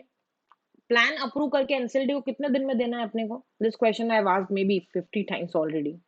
मैंने ऐसा नहीं पूछा एनसीएलटी कितने टाइम में अप्रूव करेगी दीपाली, मैंने ऐसा पूछा प्लान कितने टाइम में सीओसी को अप्रूव करके दे देना है आगे। एनसीएलटी को छोड़ दो, वो अपना काम नहीं, वो एनसीएलटी खुद करेगी। I repeat my query, from the date of commencement of this particular process from NCLT, वहां से लेके कितने दिन में प्लान सीओसी को एक्सेप्ट कर देना पड़ेगा और अपने को एनसीएलटी में पहुंचा देना पड़ेगा? कितने दिन में दे देना पड़ेगा? 90 डेज। क्या कर रहे हो? 90 डेज। और एनसीएलटी कितने दिन में अप्रूव करके हाँ बोलेगी या ना बोलेगी? तो मैं अपनी बात कर रही हूँ, हमें कितने दिन में प्लान देना है मैम? 90। अभी सोचो 90 डेज में हमको क्या क्या करना है? सीओसी बनानी है, थोड़ा समझना, जिस दिन एनसीएलटी ने बोला ओके गो फॉर पीआईआरपी, वहां से लेके यार आरपी बेचारा पब्लिक अनाउंसमेंट देगा एंड सीओसी बनाएगा, सीओसी की फर्स्ट मीटिंग कराएगा, सीओसी को यू नो रिजोल्यूशन प्लान्स लोगों को इनवाइट करेगा, इन्फॉर्मेशन मेमोरेंडम बनाएगा, बहुत सारे प्लान है उसको एनालाइज करेगा, उसको वैल्यू करेगा, वैल्यूएट करेगा सारे प्लान एंड सीओसी को पकड़ाएगा, सीओसी सारे प्लान्स को एनालाइज करेगी, उसमें से बेस्ट कौन सा है देखेगी, कॉम्पिटिंग ऑफर अलाउ करेंगे एंड फाइनली जाके एक्सेप्ट करना है। 90 दिन ये सब कुछ करने के लिए सिर्फ 90 दिन दिए, ओनली 90 डेज। तो कहने से प्लान मेरे हाथ में तो टाइम पे आने चाहिए इसको एनालाइज करने के लिए, कहने से प्लान तो मेरे हाथ में टाइम पे आना चाहिए to analyse this, right? So ma'am अगर 90 डेज में मुझे इतना कुछ करना है देन ऑफ कोर्स जिस दिन आपका ये कमेंसमेंट मतलब एनसीएलटी ने हाँ बोला है पीआईआरपी में, वहां से लेके मैं ऐसा बोलूंगी 21 डेज के अंदर अंदर आपके पास अलग अलग प्लान्स आ जाने चाहिए, इन्विटेशंस आ जाने चाहिए, क्योंकि अगर आपके पास इससे ज्यादा लेट आए तो आप कैसे उसको एनालाइज करोगे, कैसे उसको सीओसी को दोगे? How you would even justify कि which is better? Check invitation for resolution plan and evaluation of resolution plan, check that। And जब आपके पास बहुत सारे प्लान होते हैं, अब आप उसको compete करोगे, कंपटीशन के लिए आप लोगों को अलाउ करोगे। हो सकता है कि टाटा ने प्लान बोला था कि भाई मैं इस कंपनी में, ये कंपनी को मैं 30 करोड़ देने के लिए रेडी हूँ इस पर्टिकुलर इतने शेयर्स के लिए। अब लग रहा है कि जिंदाल भी पीछे पड़ा है, वो 32 करोड़ दे रहा है, हो सकता है ना टाटा अभी 30 की जगह 33 कर दे। पॉसिबल है कि नहीं कंपटीशन में? पॉसिबल है कि नहीं, राइट? अगर ऐसा कॉम्पिटिटिव सिनेरियो है तो जिसको हाईएस्ट स्कोर मिलेगा उसका प्लान एक्सेप्ट होगा। So check this both the points, 1 2।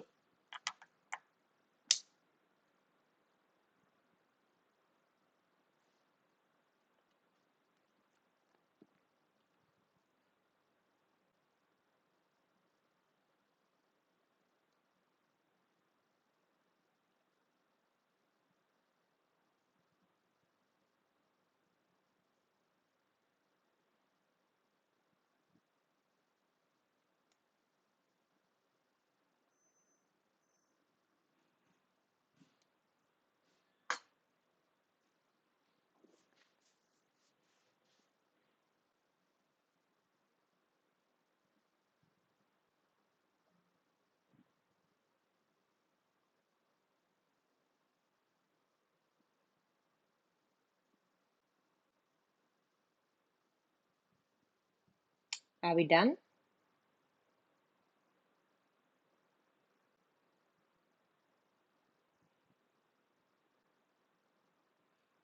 Done, okay. And ma'am हमको जो बेस्ट प्लान लगा, जिसको हाईएस्ट स्कोर आया, राइट, उसको हमने अप्रूव कर दिया because they are the best in their plans and if now we have approved, ma'am ये प्लान कहाँ पहुंचाना है? एनसीएलटी में, और एनसीएलटी फाइनली एक्सेप्ट करेगा या रिजेक्ट करेगा। मैम मेरे पास कोई प्लान अच्छा आया ही नहीं और I didn't like the plan, और we like the plan but some of the creditors didn't like the plan and that's how 66% majority पे हम नहीं पहुंच पाए। अब ऐसे सिनेरियो में आपको एनसीएलटी के पास तो फिर भी जाना पड़ेगा, पर कहना से अभी टर्मिनेशन की एप्लीकेशन करने जाओगे? कहना से टर्मिनेशन की एप्लीकेशन करने जाओगे, राइट? सो एनसीएलटी के पास अगर आप प्लान लेके गए तो 30 डेज में एनसीएलटी हाँ या ना बोलेगा। अगर प्लान है ही नहीं तो टर्मिनेशन की एप्लीकेशन लेके जाओ, check last para. And we are totally done with pre packaged insolvency resolution plan, और you can say process.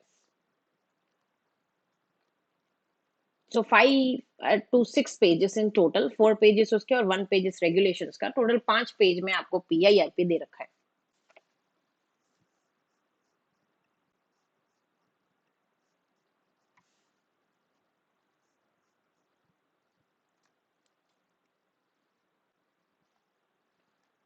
Once done let me know, फिर जाते हैं नेक्स्ट टॉपिक पे।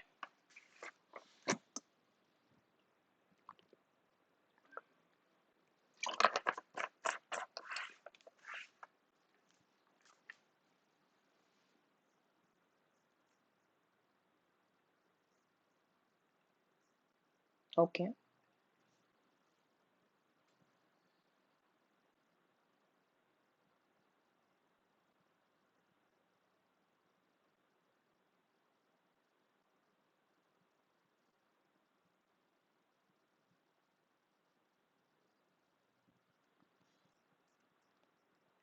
Okay, now moving ahead with this, यहाँ पे हमारा एक topic खत्म किया एंड सेकंड टॉपिक जो हमें करना है that is about fast track. Go with that page number बताओ ना कोई मुझे।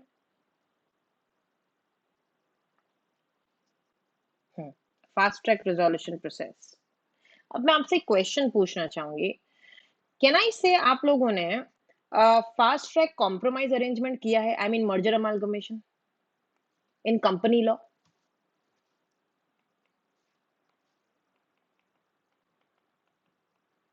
किया है ना?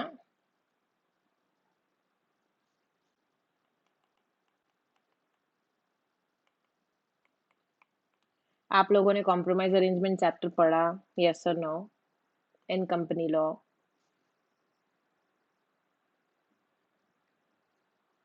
याद कर रहे हो क्या? यस, उसमें एक टॉपिक था, अगर आपको याद हो तो, fast track merger and amalgamation, जो स्मॉल कंपनीज के लिए, होली ओन्ड सब्सिडरी के लिए था। क्योंकि आप स्मॉल स्मॉल कंपनी हो तो आपके पीछे इतना टाइम बर्बाद करने की जरूरत नहीं है। Yes agreed, yes Ayush. So can I से आपने वो पूरा डिटेल पढ़ा है, उसमें क्या था कि आप अगर होली ऑन सब्सिडरी कंपनी हो या आप दो स्मॉल कंपनीज हो, तो ऐसी कंपनी के लिए हम इजी गोइंग जाएंगे थोड़ा comparatively, and it's better that हम लोग आप लोगों के लिए इतना लफड़ा ना लेके नॉर्मल एक फास्ट ट्रैक मर्जर में आपको डाल दे, क्योंकि अभी होली ऑन सब्सिडरी कंपनी तो आप ही की थी, खाली मर्ज कर रहे हो, simple as that. Can I say that? Can I say that? सो वो एक क्या है मैम, प्रोसेस वही है, थोड़ी शॉर्ट प्रोसीजर होगी, थोड़ी कंफर्टेबल प्रोसीजर होगी, थोड़ी कन्वीनियंट प्रोसीजर होगी, सिर्फ उन लोगों के लिए जो एकदम स्मॉल ऑर्गेनाइजेशन है। जैसे एमएसएमई क्या है, वो पीआईआरपी क्या है, सीआईआरपी ही है, बट थोड़ा कन्वीनियंट फॉर्म वाला, इजी वाला। Can I say that? For the convenience and comfort to MSME, right? वैसा ही एक कंफर्ट आया, नया सेक्शन। देखो ये चीज है ना, मैं आपको बता दूं, फास्ट ट्रैक इंसॉल्वेंसी रिजोल्यूशन, एक तो fast track winding up already था, fast track compromise arrangement that is merger amalgamation भी था, एंड अभी एक बाकी रह गया था, तो गवर्नमेंट वो भी लेके आ गई, fast track insolvency resolution plan. Ma'am fast track है, क्यों फास्ट ट्रैक है? सबके लिए नहीं, एकदम छोटा सा टॉपिक, ये खाली किसके लिए? जो स्मॉल कंपनी है। So are you small companies? Yes, ma'am. You want to go for the insolvency resolution? Yes. Don't worry. आपका हम लोग फास्ट करेंगे कंपेयर टू नॉर्मल। क्या ये पीआईआरपी की बात कर रहे हैं? नहीं, PIRP separate, this is for normal companies. पर अगर आप इनमें से किसी क्राइटेरिया में आते, आप स्टार्टअप हो, चैप्टर 9 वाले, यस मैम, या आप अनलिस्टेड कंपनी हो मैम, मैं या तो स्मॉल कंपनी कहने से, अगर स्मॉल हुई तो प्राइवेट ही होगी, क्योंकि पब्लिक तो स्मॉल हो नहीं सकती। Hello everyone, I want reverts. कहने से पब्लिक तो कभी स्मॉल होगी नहीं, ये सिर्फ प्राइवेट होगी, क्योंकि पब्लिक कंपनी को स्मॉल का क्राइटेरिया नहीं है। स्मॉल कंपनी की डेफिनेशन साफ साफ बोलती है अदर देन पब्लिक कंपनी, तो ये प्राइवेट होगी। तो एक तो वो कवर हो गया मैम, जो प्राइवेट है उसमें भी स्मॉल है। दूसरा मैम जो स्टार्टअप है, चैप्टर नंबर 9, और स्टार्टअप को तो हम हमेशा से हर बेनिफिट देना चाहते थे। And third ma'am, unlisted company. अब एक बात मुझे बताओ, कैन आई से हमने ये चीज ऑलरेडी स्टार्टअप के बेनिफिट्स में नीचे पड़ी थी, फास्ट ट्रैक इंसॉल्वेंसी आपके लिए होगी, instead of having with like 270 days, आपको हम शॉर्टकट में करके देंगे। याद आ रहा है कुछ? बस वैसा ही। और उसके अलावा मैम सिर्फ प्राइवेट कंपनीज को, no, we are giving this to public company as well, don't worry. Are you public company? Yes. Public involve in you? No no no ma'am, we are unlisted company. Great, आप unlisted हो, हाँ। आपका total asset कितना है ma'am?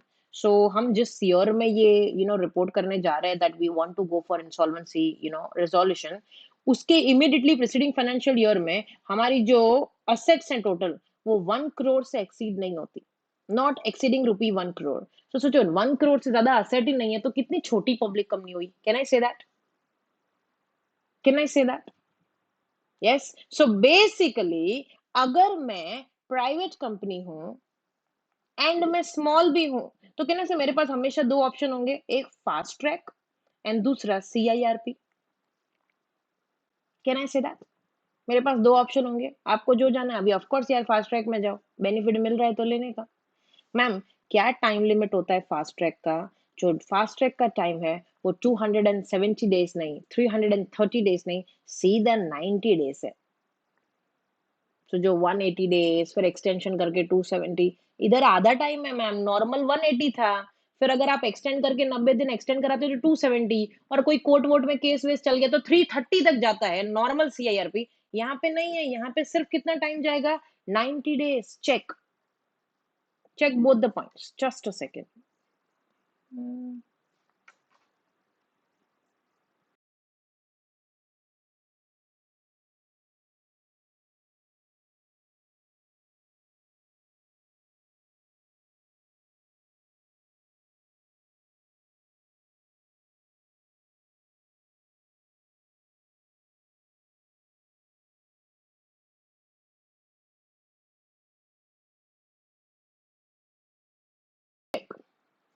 Check first point.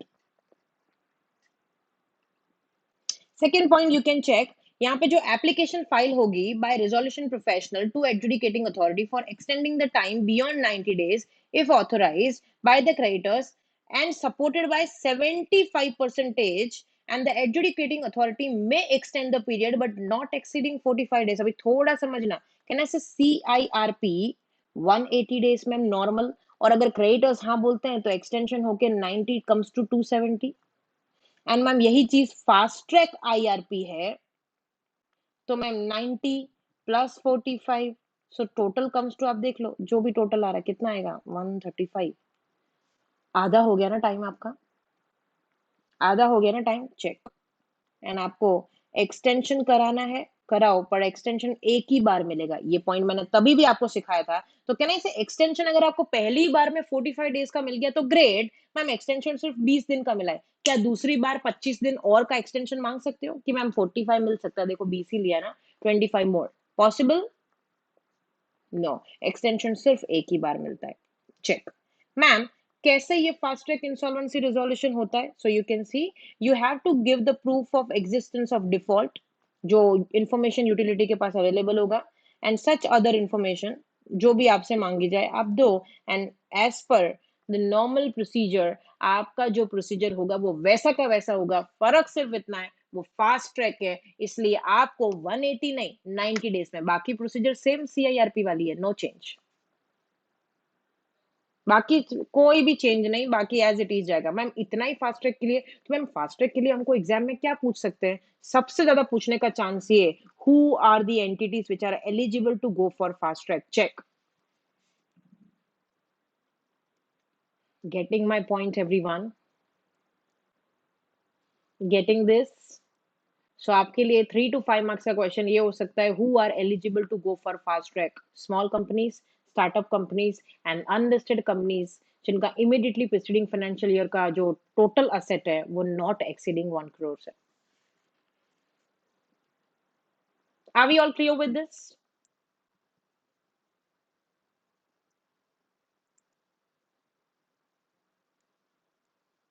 जाऊं इसी के regulations पे, इसी के रेगुलेशंस पे मैं जा रही हूँ।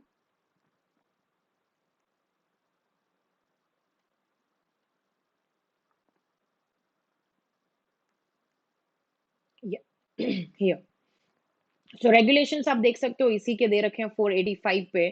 सो एप्लीकेबिलिटी जो हमने सीख लिया, only for few companies not for everyone. Ma'am इसमें भी पब्लिक अनाउंसमेंट देनी पड़ती है? यस, इसमें भी पब्लिक अनाउंसमेंट देनी पड़ती है with in 3 days from the appointment of interim. आप देखो यहाँ पे इंटरिम भी होगा, सब कुछ सेम एज CIRP, तो only difference is of time. बाकी अगर आप देखो pre package, it's bit different.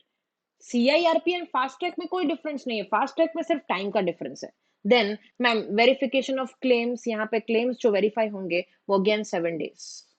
Ma'am committee with only operational creditors, ma'am जब मेरी कंपनी में फाइनेंशियल डेट है ही नहीं तो मेरी कंपनी में सिर्फ कौन आएगा?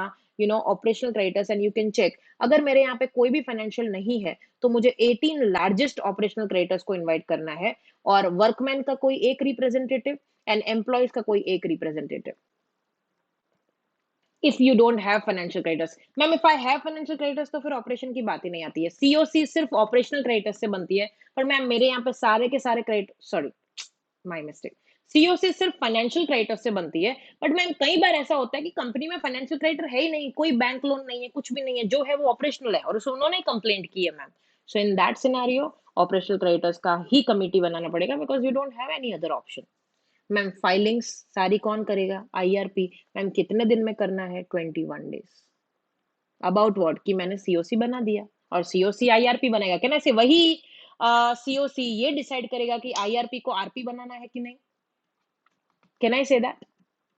वही सीओसी आपका डिसीजन लेने वाला है कि भाई तुमने हमको बनाया ग्रेट, बट हम डिसाइड करेंगे whether we want to continue from IRP to RP और we want to have a new RP. कुछ आ रहा है सेम टू सेम सीआईआरपी जैसा? चेक। एंड मीटिंग करो जब भी जरूरत हो, राइट? एंड मैम खुद क्रेडिटर्स मीटिंग बुलाना चाहे तो हाँ कोई बात नहीं, 33% होने चाहिए registered value as and when needed. And you know that ma'am, जो भी प्रॉपर्टीज, जो भी असेट्स अगर ऑर्डिनरी कोर्स ऑफ बिजनेस में सेल नहीं हुई है, राइट, और अगर आपको लग रहा है उसमें कुछ चेंजेस हैं, उसमें कोई प्रॉब्लम्स हैं, राइट, ऐसे सिनेरियो में आप उन प्रॉपर्टीज को यू नो वापस लेके आके बेटर रियलाइजेशन के लिए, बेटर वैल्यू रियलाइजेशन के लिए भी प्रोसेस करोगे, but that is not so important for you. यहाँ तक चेक करो पहले। जो पहले रेगुलेशंस एडेड नहीं थे अभी आपके कोर्स में वो भी थोड़ा बहुत ऐड कर दिया है।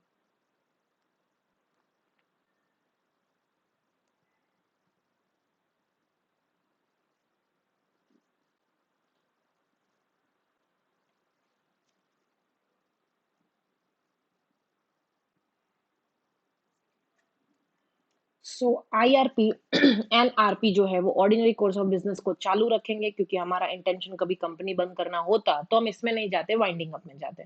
सो हमारा इंटेंशन कंपनी को कंटिन्यू करना है, so that is why as IRP और RP you are always allowed to do the normal ordinary course of business. में मैम मुझे कोई नो ऐसा कोई ट्रांजेक्शन करना which is not ordinary, I want to sell the property of company जिसपे कोई charges नहीं है ma'am. And I feel that this particular selling of property is currently necessary, क्योंकि अभी मुझे वैल्यू भी ज्यादा मिल रही है और ऑर्डिनरी बिजनेस को चलाने के लिए ये प्रॉपर्टी जरूरी है बेचना। अगर ऐसा है कोई बात नहीं, you can do so, but make sure ऐसी वैल्यू जो है ना वो टोटल क्लेम्स का 10% से एक्सीड नहीं होना चाहिए। सो कितना क्लेम्स है मैम मार्केट से? 50 करोड़। आप कितने की प्रॉपर्टी बेच रहे हैं ma'am? 8 crore. Not possible. 5 crore से ज्यादा की प्रॉपर्टी आप नहीं बेचोगे। चेक।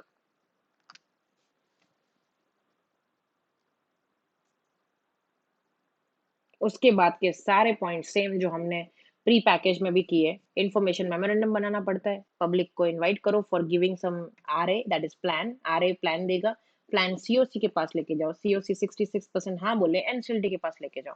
टाइमिंग यहाँ पे वो पीआईआरपी वाला नहीं आएगा। Other than that check.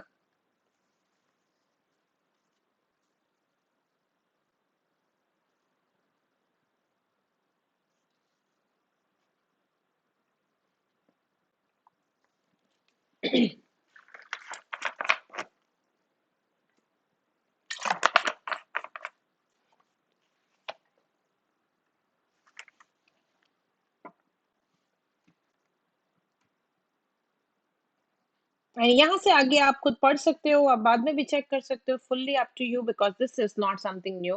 Full repetition और लास्ट में जैसे कि मैंने बोला 90 डेज के ऊपर अगर आपको एक्सटेंशन लेना है 45 डेज का मैक्सिमम एक्सटेंशन मिलेगा, दैट टू फॉर वंस। बाकी ये सारे point same and we are done with fast track insolvency resolution process also. Any question, any query? और मुझे आपको एक लास्ट टॉपिक कराना है, then we are done with this. I would say can I share this particular PDF with you जो मैंने highlight किया, ताकि आपको पता चले कि आपको इतना तो पढ़ना है मॉड्यूल में से। ये वाला पीडीएफ आपको मिल जाएगा एंड ये वाला पीडीएफ यू नीड। अब ये थोड़ा डिटेल्ड है, डिटेल्ड है मतलब इसमें पूरा सेक्शन वाइज लिखा हुआ है, डिसेंटली लिखा हुआ है, सारे सेक्शन आ जाएंगे। सो यहाँ पे थोड़ा डिटेल्ड है। सो आई वुड से दैट पूरा पढ़ोगे ना तो पूरा पीआईआरपी कवर का कवर, कुछ भी बाकी नहीं। पूरे पीआईआरपी के रिलेटेड जितना भी आईबीसी में है ना, सब यहाँ पे कवर्ड है इन अ शॉर्ट समरी। सो अब ये वाला रेफर करके जाए मैम, सिर्फ ये तो भी चलेगा। हाँ, then you should know have a you need to have a grasp on language, ताकि आप अपना लैंग्वेज इसमें ऐड कर पाओ, क्योंकि अपने को नोट्स हमेशा समराइज्ड होती है। जाओ last topic for the day.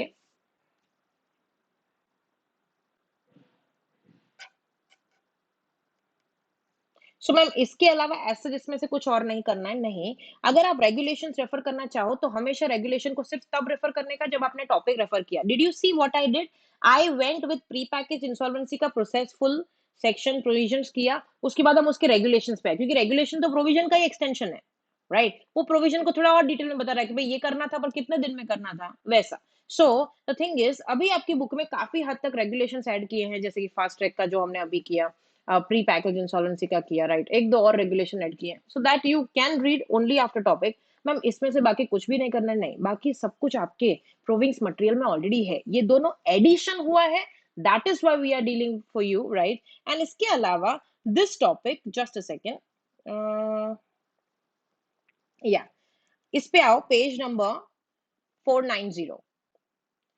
Now can I say winding up जो टॉपिक है वो सेटिंग अप ऑफ बिजनेस में जो अपना सब चैप्टर नंबर 15 है उसमें भी थोड़ा बहुत था, चैप्टर नंबर 21 में जो भी हम यहाँ कर रहे हैं वहां पे भी वाइंडिंग अप था, इसके अलावा आपके कंपनी लॉ में भी ये टॉपिक था winding up. Can I say that?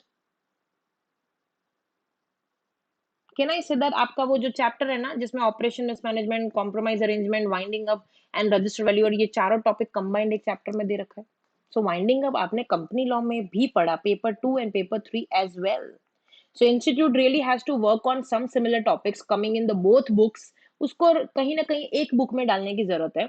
Now seeing the scenario that it is already given in the Companies Act, this topic was not added in the material of, you can say, our book, because this topic is anyway added in the company law, right? So अपने ने ये topic एक kind of clarity होता है कि भाई company law portion जैसे जहाँ पे होना चाहिए, so that is why you have been doing this in your paper number 2।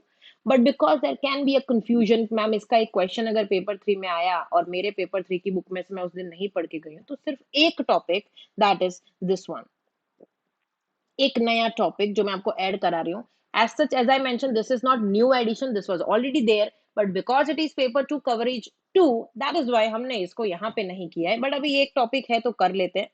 So make sure यहाँ पे अगर आप चाहो तो एन हमने सीखा है वाइंडिंग अप में एनसीएलटी को एप्लीकेशन होती है, but you have a chance कि अगर आपको एनसीएलटी में नहीं जाना है और आपको एक शॉर्टकट वाला वाइंडिंग अप करना है, तो आप सेंट्रल गवर्नमेंट की अप्रूवल के थ्रू भी कर सकते हो। मैम सेंट्रल गवर्नमेंट की अप्रूवल के through winding up, correct, you don't have to go to NCLT, no. Central government को लगा कि नहीं ये कंपनी जो मेरे पास आई है ना वो बरोबर नहीं है, in that scenario central government अगर आपकी कंपनी को ट्रांसफर एनसीएलटी में करे तो बात अलग है। बाकी आपके पास एक ऑप्शन है कि आप डायरेक्ट सेंट्रल गवर्नमेंट के पास जाओ and central government feel that everything is perfect, इसको वाइंड अप कर सकते हैं, इन्होंने सारी एसेट लायबिलिटी जो भी है वो सॉर्ट ऑफ कर ली है, खत्म कर दिया है, सबको पे ऑफ कर दिया है। ऐसे सिनेरियो में आपकी कंपनी का केस सीजी सीधा सीधा वाइंडिंग अप में यस बोल सकता है और आपको एनसीएलटी के पास खाली डिसोल्यूशन का ऑर्डर कॉपी लेना पड़ेगा। You don't have to go with the procedure of NCLT and it's the best thing. CG को मिलने नहीं जाना पड़ता, एनसीएलटी में हियरिंग्स होती है, तो सीजी आपको रातों रात ऐसे हाँ बोल सकता है, उससे अच्छा क्या हो सकता है मैम? मैं हर कोई फिर तो ऐसे ही जाएगा? नहीं, हर कोई ऐसे नहीं जा सकता, ये सिर्फ वो जाएंगे जिनका ये क्राइटेरिया फुलफिल हो रहा है।